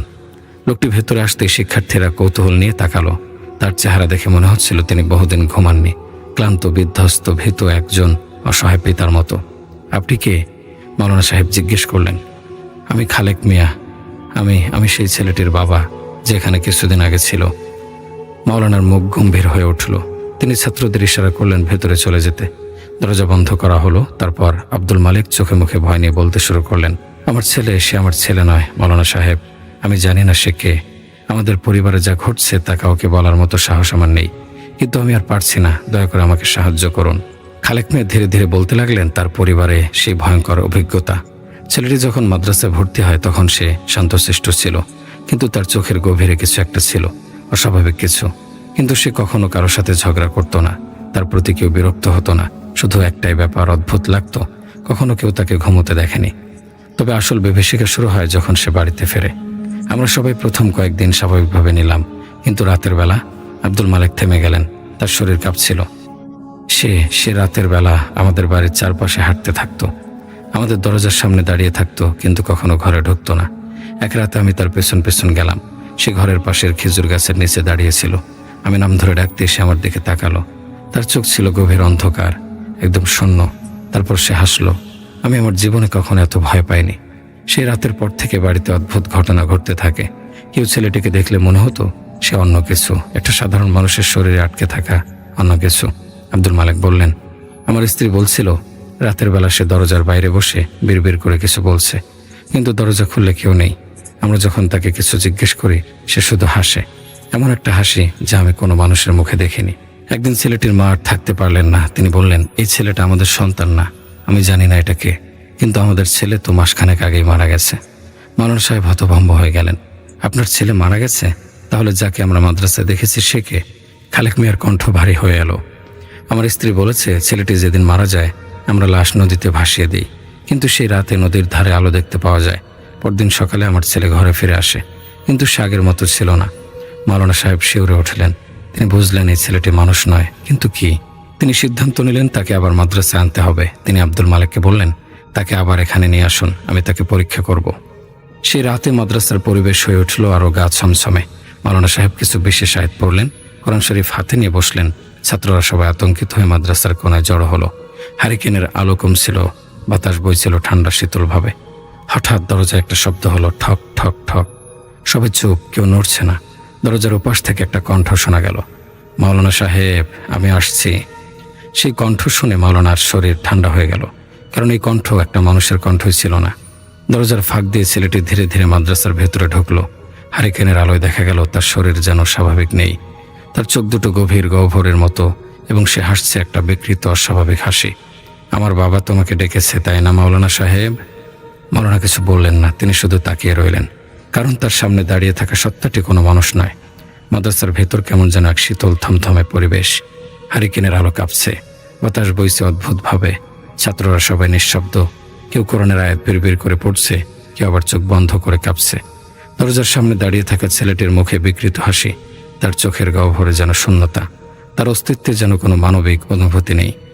মাওলানা সাহেব গভীর কণ্ঠে বললেন, তুমি কে? তুমি কি সত্যিই খালেক মিয়ার ছেলে? ছেলেটির হাসি থেমে গেল, কিছুক্ষণ চুপচাপ দাঁড়িয়ে রইল, তারপর ফিসফিস করে বলল, আমি কে? আমিও জানি না। তার কণ্ঠে যেন হাজারো কণ্ঠস্বরের প্রতিধ্বনি। পুরো মাদ্রাসা যেন এক মুহূর্তে ধক করে ওঠে। বাতাস ভারী হয়ে আসে, যেন শ্বাস নিতে কষ্ট হচ্ছে। ছেলেটি ধীরে ধীরে এগিয়ে আসে, প্রতিটি পা ফেলার সঙ্গে মাটি যেন একটা কাঁপুনি লাগে। ছাত্রদের কেউ কেউ আতঙ্কে চিৎকার করে উঠল, ওস্তাদ জি, এটা মানুষ নয়। মাওলানা সাহেব আয়াত পড়তে থাকেন, কিন্তু ছেলেটির শরীর কাঁপতে থাকে অদ্ভুতভাবে, যেন সে আর নিজের উপর নিয়ন্ত্রণ রাখতে পারছে না। হঠাৎ ঠক ঠক ঠক, মাদ্রাসার দরজায় যেন অদৃশ্য কিছু ধাক্কা দিচ্ছে। কেউ দরজার কাছে নেই, কিন্তু সেটি কাঁপছে। জানালার কাচ ফাটতে শুরু করলো। হারিকেনের আলো নিভে গেল মুহূর্তেই। অন্ধকার গ্রাস করলো পুরো কক্ষটাকে। তখনই দরজার ওপাশ থেকে শোনা গেল ফিসফিসানের মতো এক কণ্ঠস্বর, তোমরা তাকে ফেরত দাও, ও আমাদের। মাওলানা সাহেব অনুভব করলেন তার শরীর যেন জমে যাচ্ছে। দরজার ফাঁক দিয়ে ধীরে ধীরে একজোড়া হাত দেখা গেল, রক্তাক্ত, পচা, অস্বাভাবিক লম্বা আঙ্গুল। ছাত্ররা সবাই পেছনের দিকে সরে গেল, কেউ নিঃশব্দ কান্না করছে, কেউ আবার একদম হিমশীতল হয়ে গেছে ভয়ে। ছেলেটি আবার ধপ করে মাটিতে বসে পড়ল। তার পুরো শরীর একদম অনড়, কিন্তু ঠোঁট কাঁপছে। আমি কোথায় ছিলাম জানেন? মাওলানা সাহেব কোনো মতে গলা শক্ত করে বললেন, তুমি কোথায় ছিলে? ছেলেটির ঠোঁটের কোণে আবার সে অদ্ভুত হাসি ফুটে উঠল। আমি ওদের সঙ্গে ছিলাম, যারা দিনের আলোতে ধরা পড়ে না। আমি ছিলাম সে অন্ধকারের গভীরে। তারপরে হঠাৎ করেই সে অস্বাভাবিকভাবে কাঁপতে লাগলো। গলা দিয়ে বের হতে লাগলো বিকট শব্দ, যেন তার গলার মধ্যে একাধিক কণ্ঠস্বর কথা বলছে। তোমরা আমাকে ফিরিয়ে দাও, না হলে তারা তোমাদের নিয়ে যাবে। ঠিক তখনই মাদ্রাসার জানালার কাচ চূর্ণ বিচূর্ণ হয়ে গেল। ভেতরে হিমশীতল বাতাস ঢুকে পড়ল। বাতাসের সঙ্গে যেন কণ্ঠস্বর মিশে আছে, ফিরিয়ে দাও, ফিরিয়ে দাও। দরজার ফাঁক দিয়ে দেখা গেল মাদ্রাসার উঠোনে অসংখ্য কালো ছায়ামূর্তি দাঁড়িয়ে আছে। তারা নিঃশব্দ, কিন্তু মনে হচ্ছে যেন এগিয়ে আসছে ধীরে ধীরে। ছাত্ররা কেউ আর সহ্য করতে পারল না। কয়েকজন জ্ঞান হারিয়ে মাটিতে লটিয়ে পড়ল। মাওলানা সাহেব দ্রুত আয়াত পড়তে লাগলেন, কিন্তু তার কণ্ঠ কাঁপছিল। তখনই ছেলেটি এক বিকট চিৎকার করে উঠল। তার তার শরীর ধীরে ধীরে উপরে উঠতে লাগলো, পা মাটি থেকে আলগা হয়ে গেল, সে যেন বাতাসে ভাসছে। তার মুখ থেকে বের হলো একটি ফিসফিসানি, তোমরা আমাকে ফিরিয়ে না দিলে ওরা কাউকেই ছাড়বে না। তারপর বিদ্যুতের মতো কিছু একটা ঝলসে উঠল কক্ষের মধ্যে, আর মুহূর্তে সব নিস্তব্ধ হয়ে গেল। হারিকেনের আলো আবার জ্বলতে শুরু করলো, জানালার ফাঁক দিয়ে চাঁদের আলো এসে পড়লো মাদ্রাসার ভেতর, কিন্তু ছেলেটি আর সেখানে নেই। তারপর দরজার ওপাশ থেকে শেষবারের মতো এক ফিসফিস শোনা গেল। রাতের নিস্তব্ধতা ভেদ করে মাদ্রাসার দেয়ালে যেন অজানা ফিসফিসানি ঘুরে বেড়াচ্ছে। হারিকেনের কাপা আলোয় মাওলানা ইসহাক দাঁড়িয়ে আছেন দরজার সামনে, তার গায়ে কাঁপুনি ধরিয়ে দিচ্ছে শীতল বাতাস। সামনে দাঁড়িয়ে থাকা ছাত্রদের চোখে ভয় জমাট বেঁধে গেছে, তারা জানে কিছু একটা ঘটতে চলেছে। কিন্তু ছেলেটি কোথায় গেল? এক মুহূর্ত আগেও সে ছিল, বাতাসে ভাসছিল, আর এখন শূন্যতা। কেউ নিঃশব্দে কাঁদছে, কেউ আবার চোখ বন্ধ করে, আরেকজন মাওলানার হাত শক্ত করে ধরে আছে। ঠিক তখনই ঠক ঠক ঠক একটা শব্দ এলো, যেন পচা কাঠের দরজায় ধাক্কা পড়ছে, কিন্তু সেটা মাদ্রাসার ভেতর থেকে নয়, ওপর থেকে। সবাই তাকিয়ে রইল নিঃশ্বাস বন্ধ করে। তারপর ধীরে ধীরে মাথা উঁচু করতেই মাদ্রাসার ছাদের এক কোণায় দাঁড়িয়ে আছে ছেলেটি, কিন্তু সে আর আগের মতো নেই। তার শরীর পেঁচিয়ে রেখেছে ছায়ার মতো কিছু, তার চোখ দুটো কালো, এতটাই কালো যে তার ভেতরে কিছু নেই, অন্ধকার যেন তার আত্মাকে গ্রাস করেছে। সে মাথা একপাশে কাত করে ধীরে ধীরে হাসলো, তোমরা কি আমাকে ভুলে গেছো? তার কণ্ঠস্বরে আর কোনো মানবীয় উষ্ণতা নেই, বরং যেন হাজারো মৃত আত্মার কান্না লুকিয়ে আছে সেখানে। মাওলানা সাহেব তীব্র কণ্ঠে বললেন, তুমি মানুষ নাও, তুমি কে, কেন এসেছো? ছেলেটি আবার নিচে ঝুঁকে পড়ল, একদম মাওলানার চোখের সামনে। তার ঠোঁট নড়ল, কিন্তু মুখ থেকে বের হলো অজস্র কণ্ঠস্বরের প্রতিধ্বনি, আমরা একা ছিলাম, আমরা তোমাদের নিতে এসেছি। এতটাই বিকট আর গা ছমছমে কণ্ঠস্বর যে কেউ আর দাঁড়িয়ে থাকতে পারল না। ওস্তাদজি, একজন ছাত্র আতঙ্কে দরজার দিকে দৌড় দিল, কিন্তু দরজা এখন আর দরজা নেই। দরজার কাঠের গায়ে অজস্র হাতের ছাপ ফুটে উঠেছে, যেন ভেতর থেকে কেউ বের হওয়ার জন্য মরিয়া হয়ে চাপ দিচ্ছে। ঠিক তখনই খটখট খটখট দরজার ওপাশ থেকে আসছে কোনো কিছু হেঁটে যাওয়ার শব্দ, কিন্তু মাটিতে নয়, শব্দটা আসছে ছাদের ওপর থেকে। মাওলানা সাহেব আয়াত পড়তে শুরু করলেন, কিন্তু তার কণ্ঠ কেঁপে উঠল, কারণ ছাদ থেকে নেমে আসছে একটা হাত। একটা নয়, এক জোড়া নয়, অসংখ্য হাত, পচা রক্তাক্ত পিচ্ছিল, এবং সেগুলো ধীরে ধীরে ছেলেটার শরীরে মিশে যাচ্ছে। ছেলেটা এবার একটা বিকট শব্দে চিৎকার করলো, আর চিৎকারে জানালার কাজ চূর্ণ বিচূর্ণ হয়ে গেল। পুরো মাদ্রাসার বাতাস ভারী হয়ে গেল, যেন অক্সিজেনই নেই এখানে। ছাত্ররা আতঙ্কে হিমশীতল হয়ে গেল, কেউ পড়ছে কালেমা, কেউ চোখ বন্ধ করে ফেলছে। তারপর ঘরের চারপাশের দেয়ালগুলো বদলে যেতে লাগলো। মাদ্রাসার দেয়াল এখন আঁকা হয়ে গেছে, হাজারো বিকৃত মুখগুলো যেন ছটফট করছে, আর্তনাদ করছে, কেউ কেউ আবার দাঁত বের করে ভয়ানক হাসছে। ওস্তাদজি, আমরা এখানে আর থাকতে পারবো না। এক ছাত্র ধপ করে মাটিতে পড়ে গেল, তার শরীর পাথরের মতো শক্ত হয়ে গেছে। মাওলানা সাহেব দেখলেন ছাত্রটির গায়ের চামড়ায় ছোট ছোট হাতের ছাপ, যেন কেউ তাকে ধরে টেনে নিয়ে যেতে চায়। ঠিক তখনই মাদ্রাসার বাইরে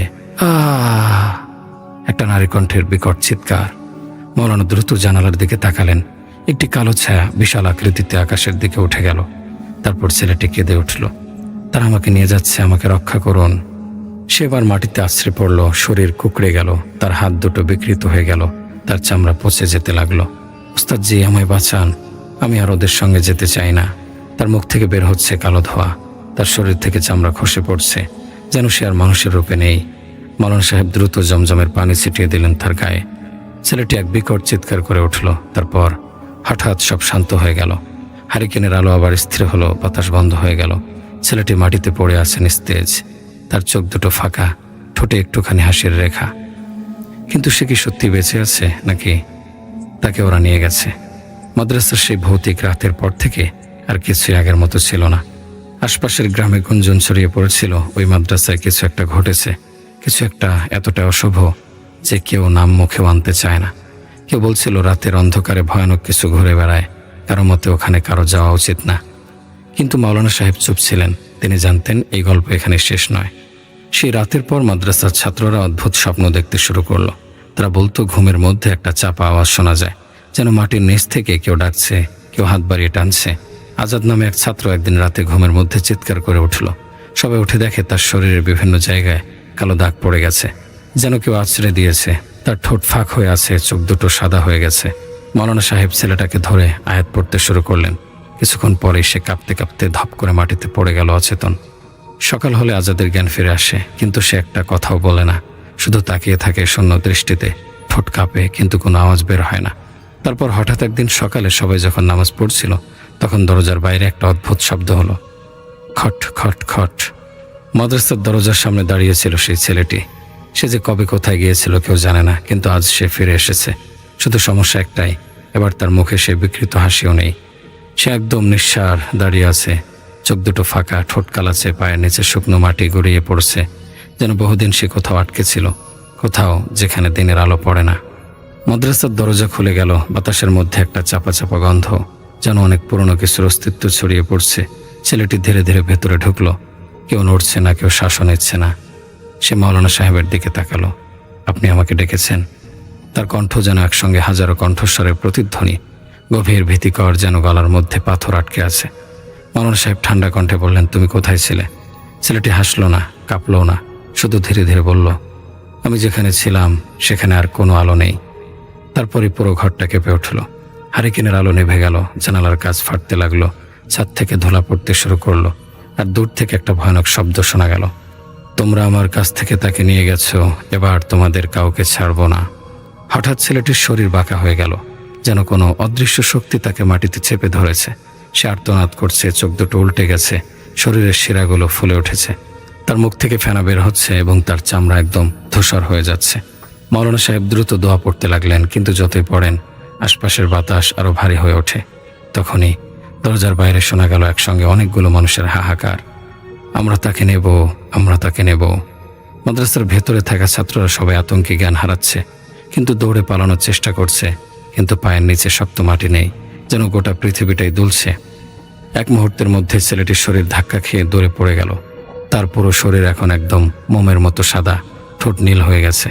তারপর সে নিঃশব্দে উঠে দাঁড়ালো, মাথাটা কাত করলো, আর তারপর বলল, তোমরা কি সত্যি মনে করো এটা শেষ? তারপরই মাদ্রাসার দরজা এক ঝটকায় বন্ধ হয়ে গেল, বাতাসের সব আওয়াজে থেমে গেল, সবকিছু এক মুহূর্তের জন্য স্তব্ধ হয়ে গেল। যখন দরজা আবার খুলল, ভেতরে কেউ ছিল না, না ছাত্ররা, না মাওলানা সাহেব, না সেই ছেলেটি। শুধু জানালার পর্দাগুলো ধীরে ধীরে দুলছিল, যেন কিছু একটা এখানে ছিল আর কিছু একটা এখান থেকে চলে গেছে। এরপর কেউ আর সেই মাদ্রাসার কথা শোনেনি। গ্রামের লোকেরা সেখানে যাওয়া বন্ধ করে দিল। যে ছাত্ররা ছিল তাদের পরিবার অন্যত্র পাঠিয়ে দিল। আর কয়েক মাস পর এক রাতে এক পথিক ওই মাদ্রাসার পাশ দিয়ে যাওয়ার সময় শুনতে পেল একটা ফিসফিসানি। এখনও শেষ হয়নি। তারপর অন্ধকার সবকিছু গ্রাস করলো। এই গল্পের শেষ বার্তা, কিছু রহস্য কখনোই পুরোপুরি মুছে যায় না, কিছু প্রশ্নের উত্তর কখনোই পাওয়া যায় না, আর কিছু ভয় কখনোই ফুরোয় না। আমরা কেউ জানি না এই ঘটনার মূল কি, কিন্তু মাওলানা সাহেবের ভাষ্যমতে অনেকগুলো জিন একসাথে মিলে ছেলেটির সাথে এসব ঘটনা ঘটিয়েছে। আজ এই পর্যন্তই। সকলে ভালো থাকবেন, সুস্থ থাকবেন, আমাদের অনাকাঙ্ক্ষিত ভুল ত্রুটিগুলো ক্ষমা করবেন। আল্লাহ হাফেজ।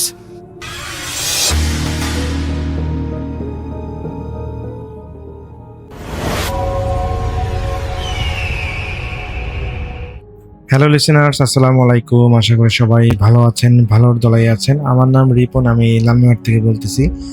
আজকে যে ঘটনাটা আমি আপনাদের মাঝে শেয়ার করব, এই ঘটনাটা আমার কাছে শেয়ার করেছেন রাজশাহী জেলার বাঘা উপজেলার চরগোবিন্দপুর গ্রামের একজন।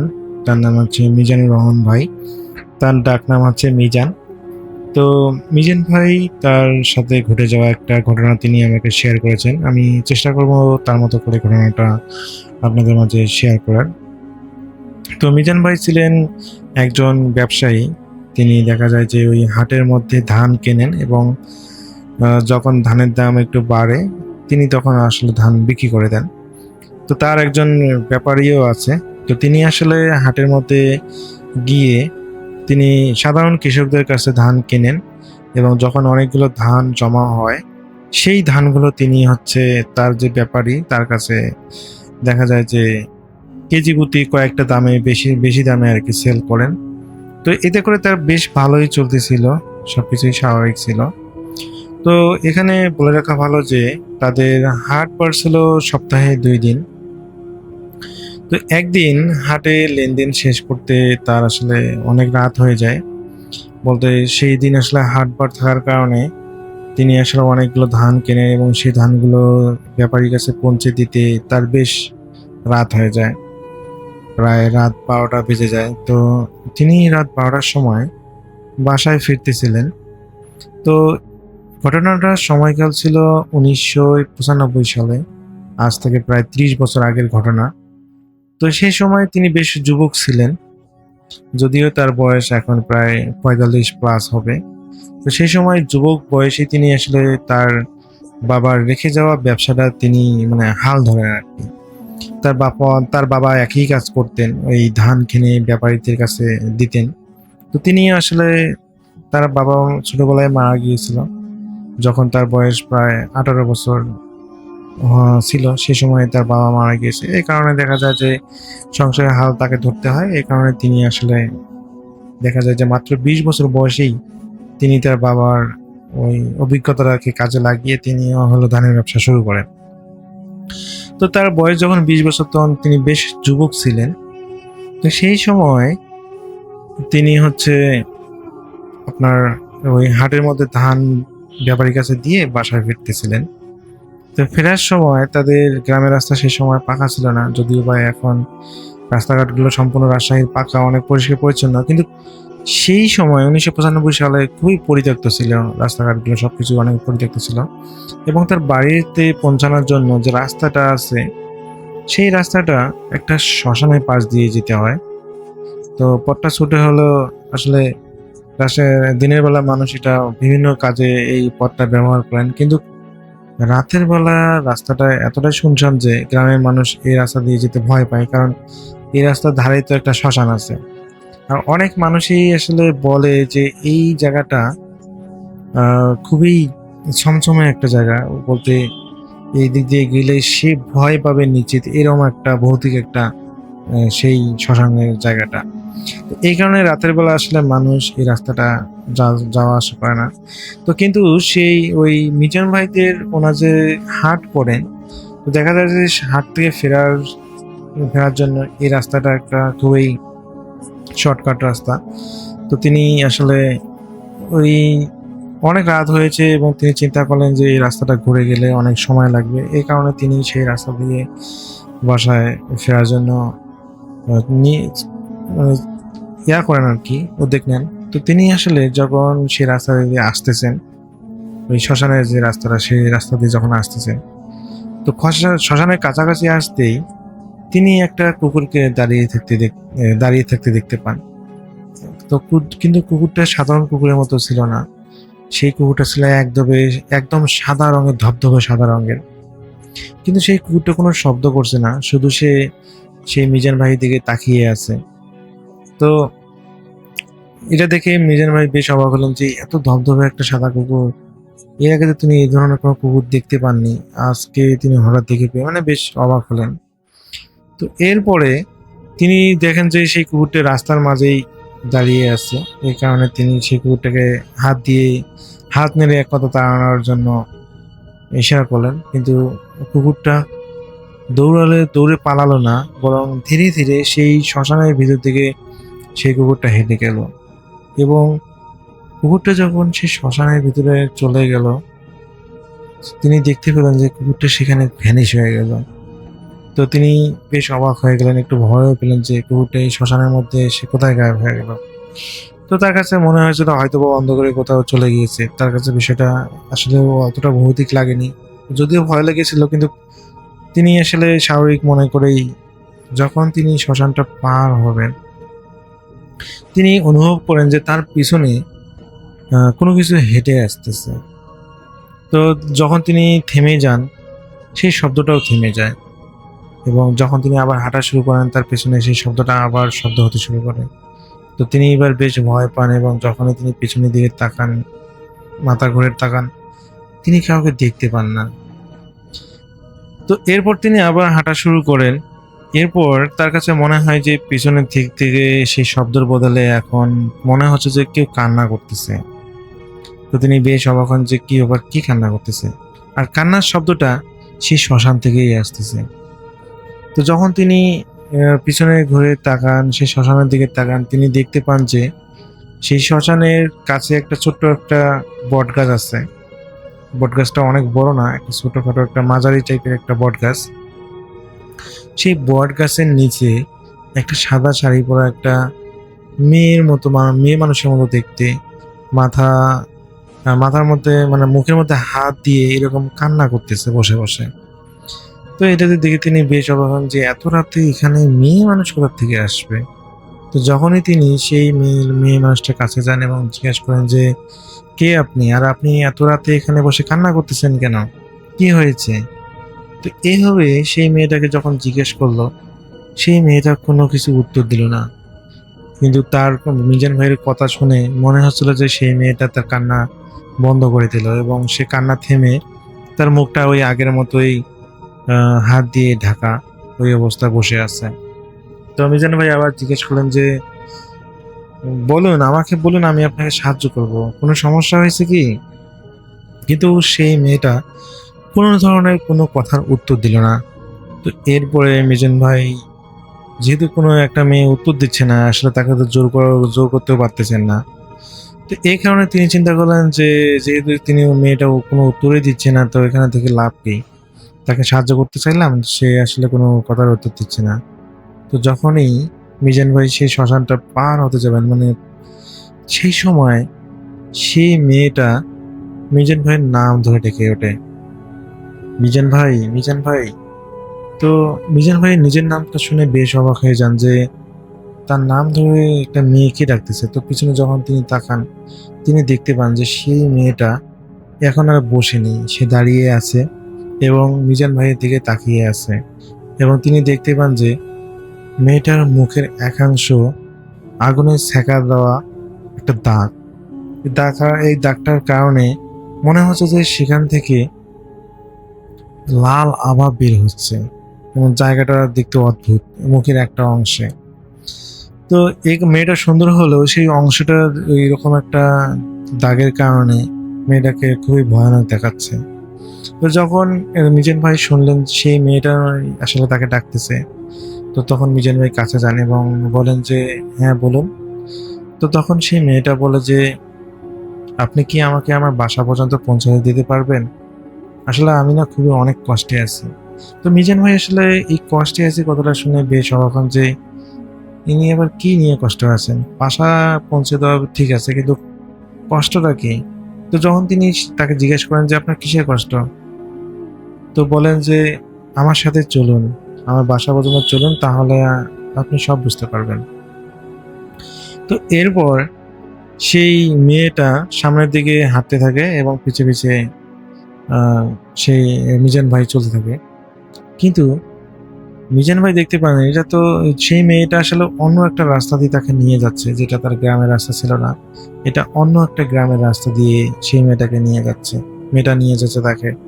তো প্রথমে মিজান ভাই ভাবলো যে হয়তো বা মেয়েটা আসলে তাদের কোনো গ্রামের মেয়ে না, অন্য গ্রামের হতে পারে, তো আসলে তাদের বাড়িতে নিয়ে যাচ্ছে, বা সে হয়তো পথ ভুল করে এসেছে, যার কারণে এখানে এসেছে।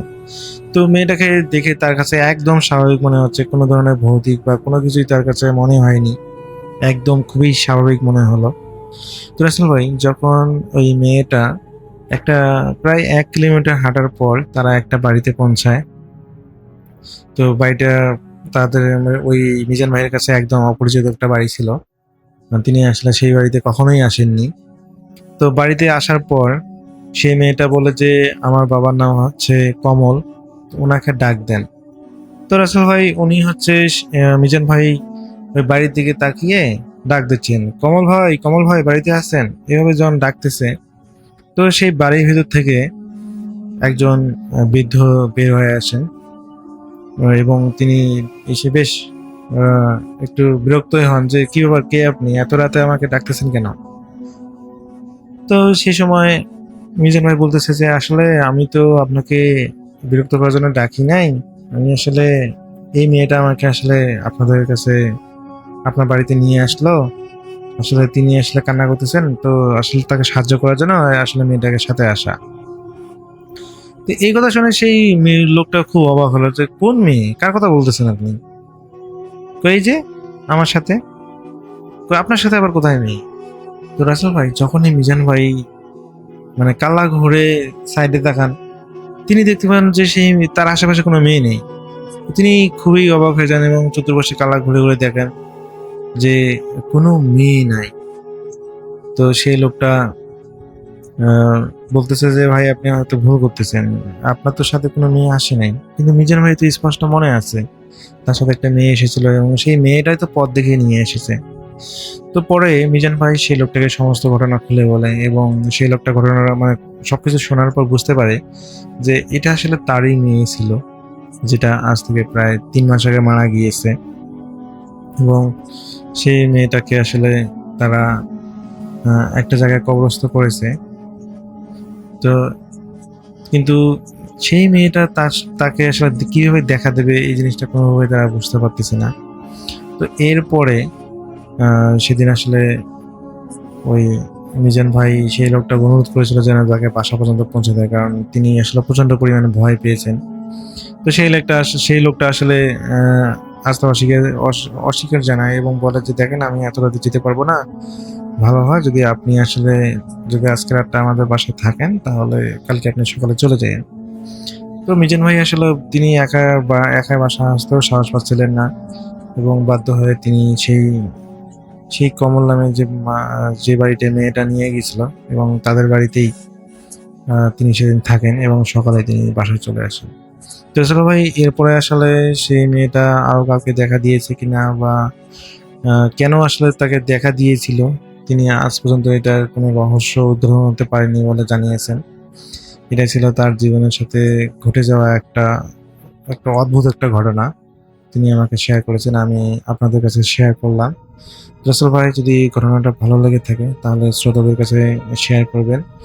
আর এই ঘটনার মধ্যে আমার কথা বলার মধ্যে ভুল ত্রুটিগুলো সবাই ক্ষমা সুন্দর দৃষ্টিতে দেখবেন। সবাই ভালো থাকবেন, সুস্থ থাকবেন এই প্রত্যাশায়। আল্লাহ হাফেজ।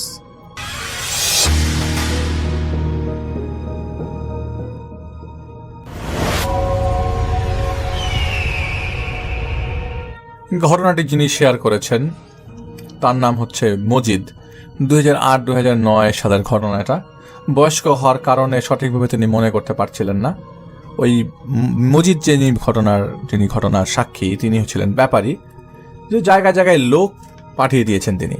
এলাকার দুজনকে সাথে করে নিয়ে চলে গেলেন তিনি নদীর কাছে যেখানে তাদের মালগুলো ছিল। সে এলাকার দুজনকে দিয়েছেন একটা ছড়া।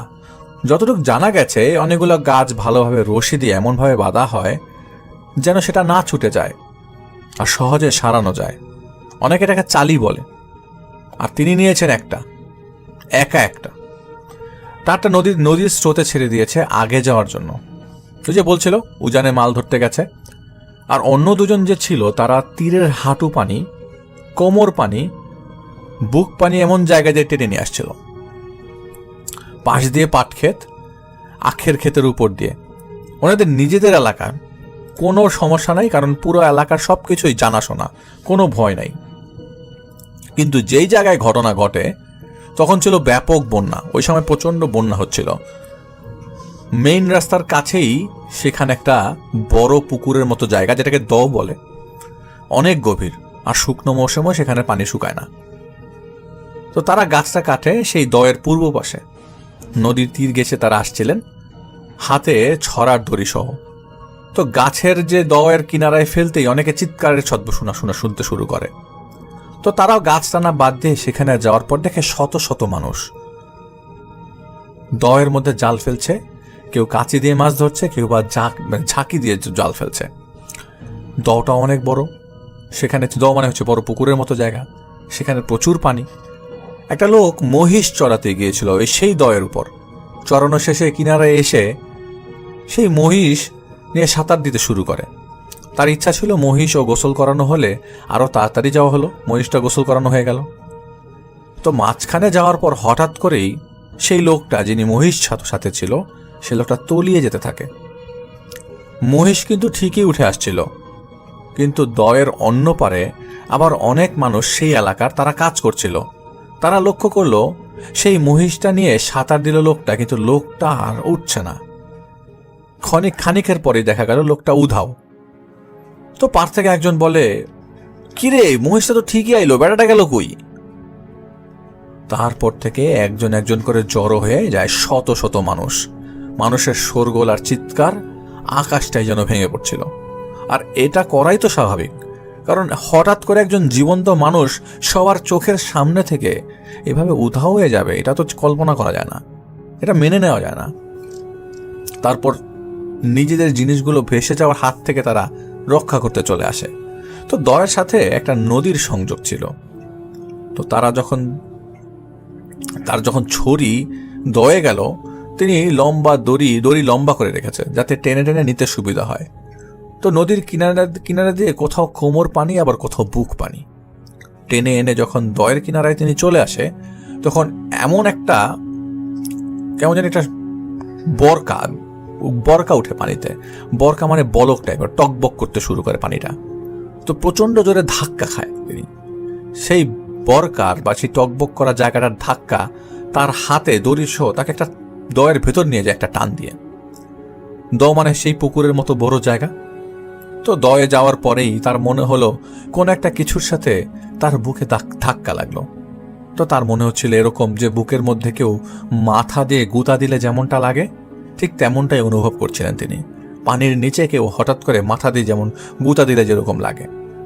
তিনি ভয় পাচ্ছিলেন না, তিনি ভাবছিলেন প্রচুর পানি, হয়তো কোথাও থেকে বাঁশঝাড়ের বাঁশ ভেসে এসে ঠেকে আছে এই জায়গায়, সেই বাঁশের সাথেই হয়তো ধাক্কা লেগেছে।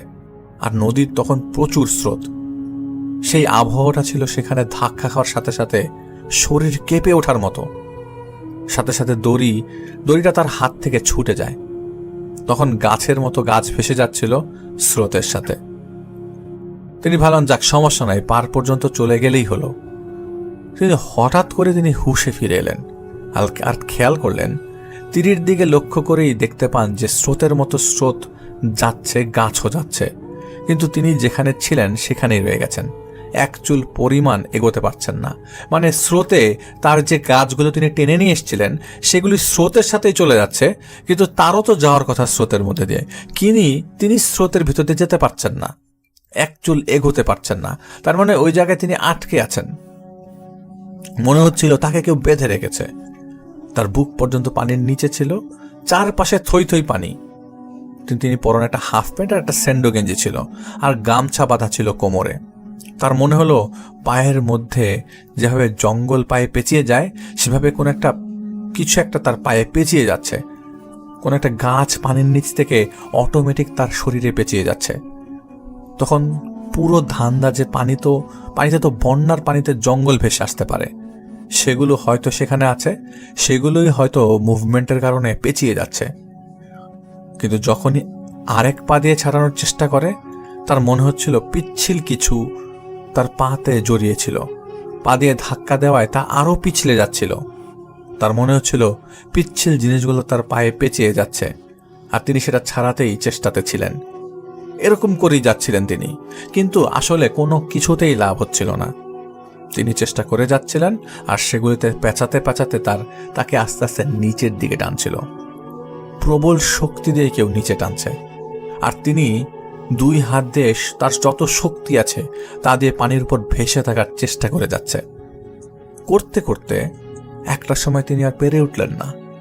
সেই প্রবল শক্তির সাথে তিনি পারছিলেন না, যাকে তিনি দেখছেন না, কিন্তু তার সাথে লড়াই করতে হচ্ছে তার সাথে।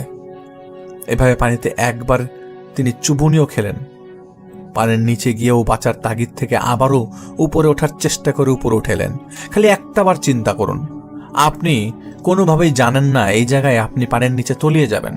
হঠাৎ করে আপনি দেখলেন আপনি পানিতে সাঁতরানোর সময় কেউ সেই জায়গাতে মুভ করে চলে যাওয়ার কথা, অথচ আপনি সে জায়গায় আটকে আছেন।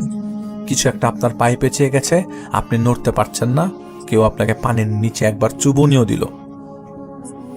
ওই যে জঙ্গলের মতো পেঁচানোর মতো কিছু একটা পেঁচিয়ে যাচ্ছিল তার পায়ে, ঠিক সেটাই তখনও হচ্ছে, যেন সে চেষ্টা করে যাচ্ছে তাকে শেষ করে দেবার। তা একবার চুবুনি খাওয়ার পর তার শরীরটা কেমন হালকা মনে হতে লাগলো, আর তিনি কয়েকবার পানির পেটের ভেতরে চলেও গেল। তো তিনি যতই চেষ্টা করে যাচ্ছিল উপরে ভেসে থাকার, যেন বিপরীত দিকের কোনো একটা আকর্ষণ তাকে নিচের দিকে ততটাই আকর্ষিত করতে লাগলো। তিনি নিচের দিকে নিজেকে অনুভব করছিলেন। এভাবে আরও দুবার তিনি চুবুনি খেলেন। অনেকক্ষণ চেষ্টা করার পর তার শরীর নিথর হয়ে যাচ্ছিল। মনে হচ্ছিল শক্তি এখন আস্তে আস্তে শেষের দিকে। পায়ে যে জঙ্গলের মতো কিছু জিনিস জড়াজড়ি করছিল, তখন তিনি ভাবলেন কোমর থেকে গামছাটা খুলে গেল কিনা। কোনো মতে এক হাত কোমরে দিতেই বুঝতে পারলেন, না, কই, গামছা তো ঠিক আছে, খুলে যায়নি। মনের মধ্যে একটা ভয় ঢুকে গেছে এর মধ্যেই। কিসের ভয় তিনি বুঝতে পারছেন না। আসলে এই ভয়টা মৃত্যুর ভয়। আল্লাহকে ডাকতে লাগলেন তিনি। ভয় তো ছিল না শুরুতে, কারণ কল্পনা করা যায়নি যে অদৃশ্য কোনো শক্তির সাথে সাথে মুখোমুখি হতে যাচ্ছেন তিনি। দ্বিতীয়বার যখন অনিচ্ছাকৃত ভয়ে পানিতে চুবুনি খেলেন, তখন ইতোমধ্যে তিনি বুঝে গেছেন কি ঘটতে চলেছে তার সাথে। আল্লাহকে ডাকতে লাগলেন, আল্লাহর সাহায্য চাইতে লাগলেন, আল্লাহর কাছে বাঁচার চেষ্টা করতে করতে বলতে লাগলেন, আল্লাহ, যদি আমার হায়াত থাকে তাহলে আমাকে এই বিপদ থেকে আমাকে উদ্ধার করো। আর মনে মনে তাদেরকে স্মরণ করতে লাগলেন, কই আপনারা। আর সাথে সাথে তৃতীয়বারের মতো চুপনি খেলেন। আর পানির নিচ থেকে মাথা ওঠানোর আগেই এক অদৃশ্য ধাক্কা খেলেন প্রবল শক্তিতে। এক ধাক্কা তাকে মাঝখান থেকে তীরে এনে পৌঁছালো, আর মাটির সাথে তার পা স্পর্শ পেল। মনে মনে আল্লাহর শুকরিয়া আদায় করলেন। বেঁচে থাকার আশার মনে নতুন করে লালন করতে লাগলেন। কিন্তু তার শরীরে তখন আর শক্তি ছিল না যে তাকে টেনে ওঠার, নিজেকে টেনে ওঠার চেষ্টা করবে। তিনি নড়তেই পারছিলেন না, একদম থ মেরেছিলেন। কি করবেন ভাবছিলেন, কিন্তু লাভই বা কি? কিছু করার শক্তি তো তার শরীরে সেই মুহূর্তে নাই। তীর থেকে একটু দূর একটা বাঁশঝাড় ছিল, সেখানেও পানি ছিল, তবে হাঁটুর নিচে পর্যন্ত পানি, কম যথেষ্ট। সেখানকার 5-6টা বাচ্চা ছেলেরা বাঁশের কঞ্চি পুঁতছিল পানিতে, ওরা খেলাধুলা করছিল। তো কোনো রকম শক্তি নিয়ে ওদের উদ্দেশ্যে করে বললেন, ওই গাদারা, আমার ধৈরা একটু উঠা, তাই না উঠা। হঠাৎ করে এরকম জীর্ণশীর্ণ আওয়াজ শুনে ওরাও অবাক হয়ে যায় কিছুটা। এক একজন উকি মেরে দেখে যাচ্ছে আর বলছিল, ওই ধরিস না, এটা ভূত রে, এটা ভূত। আমার শরীরে তো হাফ প্যান্ট, গেঞ্জি আর গামছা বাঁধা কোমরে। ব্যথিত কণ্ঠে আমি ওদের বলি, গেদা, আমি ভূত না রে, আমি মানুষ, আমারে উঠা না, খুব বিপদে পড়ছি আমি। তখন আরেকটা ছেলে বলে, ওই উনি মানুষ, কথা কইতাছে, ধর ওনারে, টাইনা উঠাই। বিপদে পড়েছে লোকটা।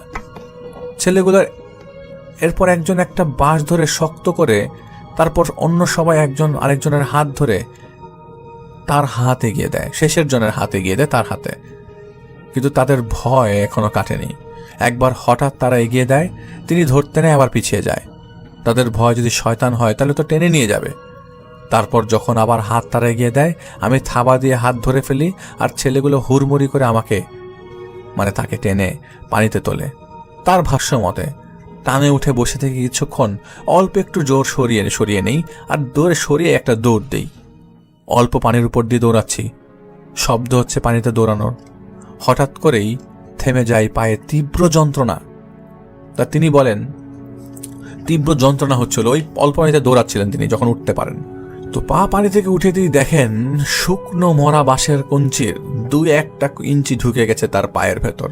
পুরো পা রক্তে ভিজে লাল।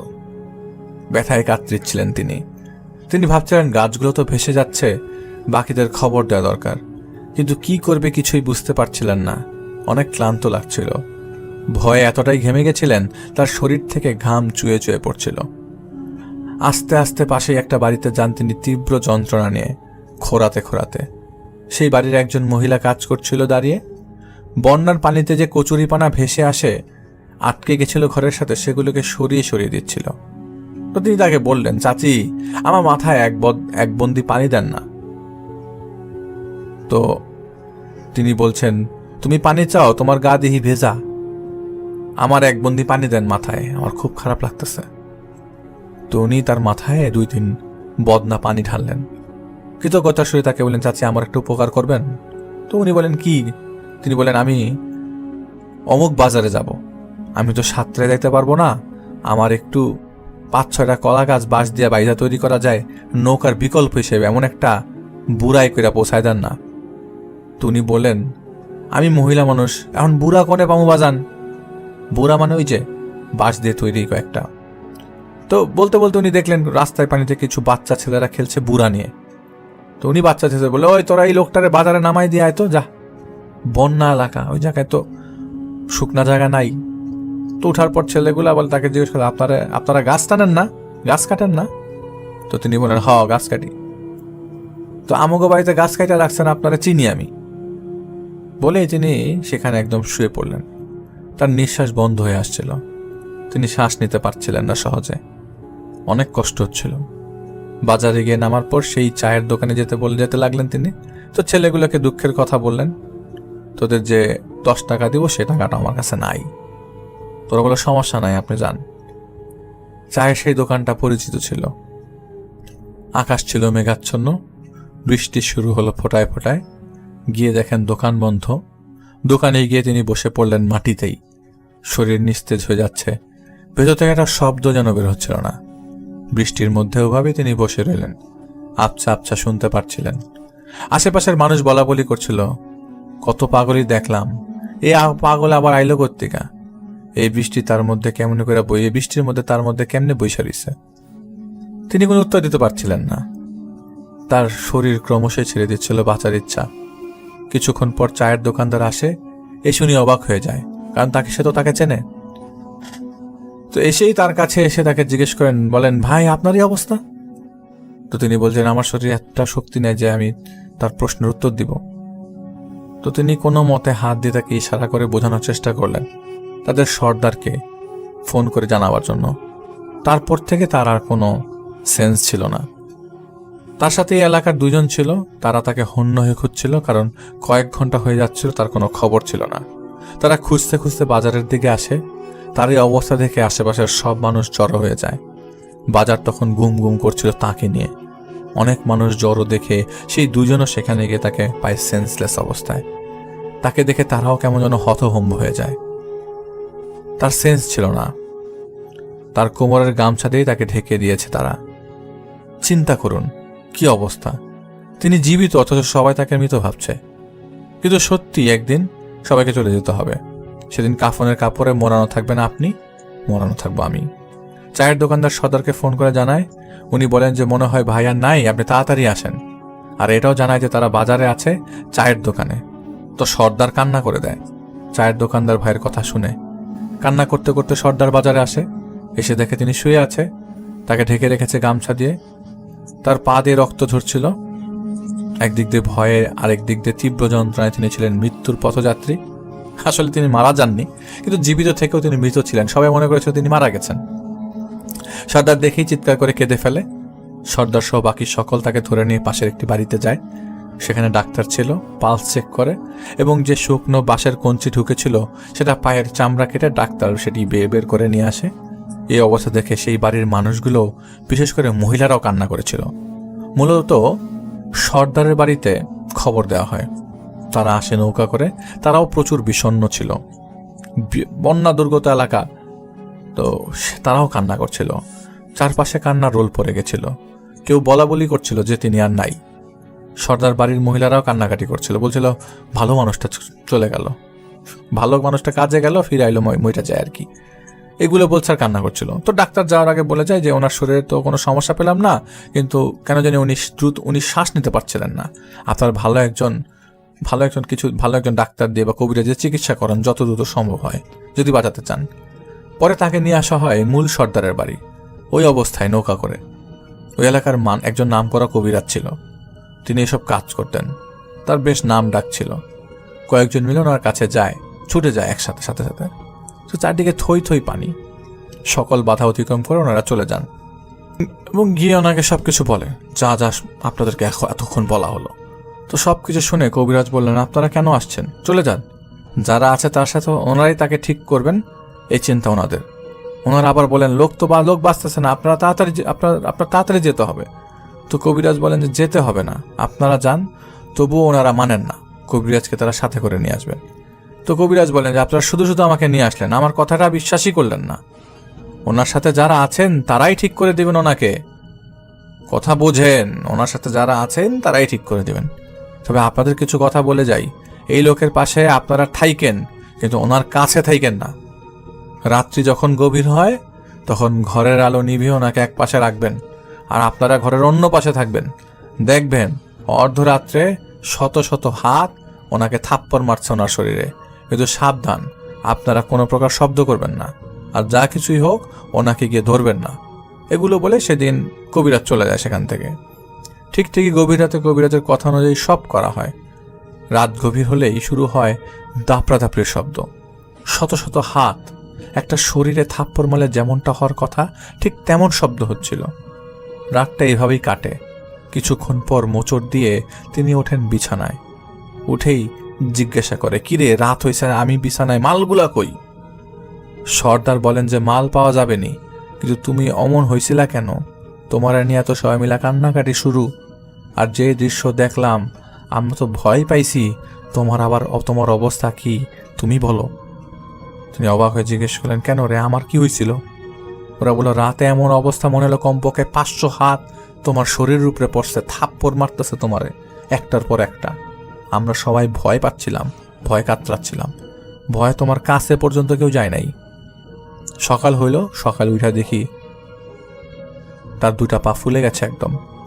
পাকে আর পা মনে হচ্ছে না, মনে হচ্ছে কাঁচা মাছের আষ্টে দুর্গন্ধ বেরোচ্ছিল পা থেকে। যতই সাবান দিয়ে গোসল করছিলেন না কেন, শরীরের দুর্গন্ধ কিছুতেই দূর হচ্ছিল না। প্রায় 8 দিন তার পাশে কেউ ঘেঁষতে পারেনি। পরে সেই কবিরাজের সাথে আবার কথা হয়। তিনি বলেন যে মেছো দেওয়ার খপ্পরে উনি পড়েছিলেন। শুধুমাত্র একটা কারণে উনি বেঁচে ফিরেছিলেন, সেটা হলো আল্লাহর রহমত আর ওনার হায়াত। তাছাড়া কোনো রাস্তা ছিল না বেঁচে ফেরার। ওনার সাথে যে জিনদের পরিচয় আছে, ওনাদের মাধ্যমেই ইনি উদ্ধার হতে পেরেছেন। ওনার সাথে জিনদের সাথে থাকা যে মেছো দেও পেরে উঠতে পারেনি। কবিরাজ বলে দেন, একটা কাজ আপনাদের করতে হবে। 1.25 কেজি লবণ, 5.25 টাকা আর বাম হাতের নখ থেকে 3 ফোঁটা রক্ত নদীতে দিতে হবে, হাঁটু পানিতে নেমে। কিন্তু সাবধান, উনি যখন যাবেন ওনার সাথে মানুষ থাকতে হবে, কারণ সে শিকারকে শিকার করতে পারেনি। সে তার রাগ এখনো রেখে দিয়েছে, তার মধ্যে কিন্তু এখনো রাগ আছে। সে আবার আক্রমণ করতে পারে শিকার করার জন্য। সে যখন পানিতে নামবে তখন পানিতে তুফান শুরু হবে, উত্তাল হবে নদী। জিনিসগুলো দেওয়ার সাথে সাথে তাকে পানি থেকে উঠিয়ে আনতে হবে। লবণে 3 ফোঁটা রক্ত দিলেন তিনি, আর 5.25 টাকা নিয়ে যখন তিনি পানিতে নামলেন তখন আগ্নেয়গিরির আগুনের মতো পানি টকবক করতে শুরু করলো, উত্তাল হতে শুরু করলো নদী। তার সাথে 13-14 জন মানুষ। লবণ আর টাকা ঢেলে দেওয়া শেষ হওয়া মাত্রই তাদের হাত ধরে তিনি উপরে উঠে আসেন। পানির উথাল পাতাল অবস্থা দেখে কেমন ছিল, তার মনের অবস্থা কেমন ছিল, তখন তা বোঝানো যাবে না, আর বোঝানো সম্ভব না। যার সাথে ঘটেই তিনি প্রত্যক্ষদর্শী, তিনি কিন্তু ফেস করেন। ধীরে ধীরে তিনি সুস্থ হন। কবিরাজ সর্দারকে বলেন পরীক্ষা করবে তাকে, তার সাথে যে জিনেরা আছেন তাদের শক্তি পরীক্ষা করবেন উনি। সর্দার প্রথমে রাজি হচ্ছিল না। কবিরাজ অনেক বুঝিয়ে রাজি করলেন। তারপর সর্দারের কাছে শুনে তিনি তার কবিরাজের সাথে কথা বললেন। তিনি বলেন, আচ্ছা, আমার উপর যে জিন হাজির করবেন এমন কিছু করবেন না যে ওনারা আমাকে শাস্তি দিয়ে বসে। কবিরাজ বলেন, কোনো সমস্যা নাই, অবস্থা আমি কন্ট্রোলে রাখার চেষ্টা করব। কবিরাজ সর্দারকে বলে দেন যে সে যেন 10 সের চাল আর 2টা মোরগ দিয়ে খিচুড়ি রান্না করে যারা আসবে তাদের সবাইকে খেতে দিবে। আসর বসানো হলো যথারীতি। বিভিন্ন প্রক্রিয়া অবলম্বন করার পর অবশেষে হাজির হন তার সাথে থাকা জিনেরা। এসে ওনারা বিকট শব্দ করতে শুরু করে, আর কবিরাজ ভয়ে দূরে সরে যায় তার কাছ থেকে। কবিরাজ বলে, আমি অনেক কাজ করেছি এই জীবনে, অনেক সমস্যা ডিল করেছি, কিন্তু ওনাদের সাথে মুখোমুখি হওয়া আমার পক্ষে সম্ভব না। পরে তিনি তাদের কাছে ক্ষমা চান এবং তাদেরকে বিদায় জানানো হয়। তো পরে নাকি কবিরাজ তাকে বলে যে, ভাই, যদি আপনার কোনো সমস্যা হয় কিংবা তাদের সাথে রাখতে না চান তাহলে আমাকে বলেন, যে কোনো প্রকার আমি তাদের নিতে, যে কোনো প্রকার চ্যালেঞ্জ নিতে আমি প্রস্তুত। তবে যদি আপনি রাখতে পারেন তাহলে একটা সময় আপনার কাছে মানুষ আসবে। তারপর থেকে মূলত আমি এই ধরনের তিনি তার কাজ করা শুরু করেন। মাজেদ ব্যাপারী সমস্যাগুলোর সাথে ডিল করতে শুরু করেন। 4 বছর গোপন করেছেন তিনি, আস্তে আস্তে সবাই জেনে গেছে। এখন প্রতিনিয়তই কাজ করছেন। তবে নিজের পেশার পাশাপাশি এই ঘটনাটা কেমন লাগবে জানি না, ভয়ের কিনা, তবে তিনি চেষ্টা করে নিজে যা ফেস করেছেন তাকে আপনাদের জানানোর চেষ্টা করবেন। দোয়া করবেন সবাই তার জন্য। এগুলি লিখে পাঠিয়েছেন মজিদ ব্যাপারী নাইম হোসেন ভাইয়ের মাধ্যমে আমাদেরকে ইমেলের থ্রুতে।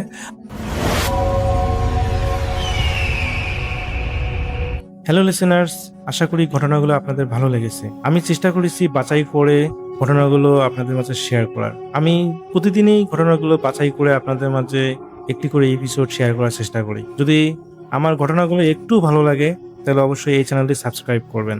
আর আপনারা কোথা থেকে এই ঘটনাগুলো শুনতেছেন যদি আপনাদের ঠিকানাগুলো জানান তাহলে আমি অনেক কৃতজ্ঞ হব। তাহলে আমি বুঝতে পারবো যে আপনারা কোথা থেকে শুনতেছেন। এছাড়াও আপনাদের মাঝে যদি কোনো ঘটনা থেকে থাকে তাহলে অবশ্যই আমাদের ইমেলে দেওয়া ঠিকানায় ঘটনাটা পাঠাবেন। তাহলে নেক্সট এপিসোডে আপনার সেই ঘটনাটা আমরা রাসেল ভাইয়ের মাধ্যমে অথবা আমরা নিজেরা পড়ে শোনাবো। তো ভালো থাকবেন, সুস্থ থাকবেন, এই প্রত্যাশায় আজকের মতো বিদায় নিচ্ছি। আল্লাহ হাফেজ।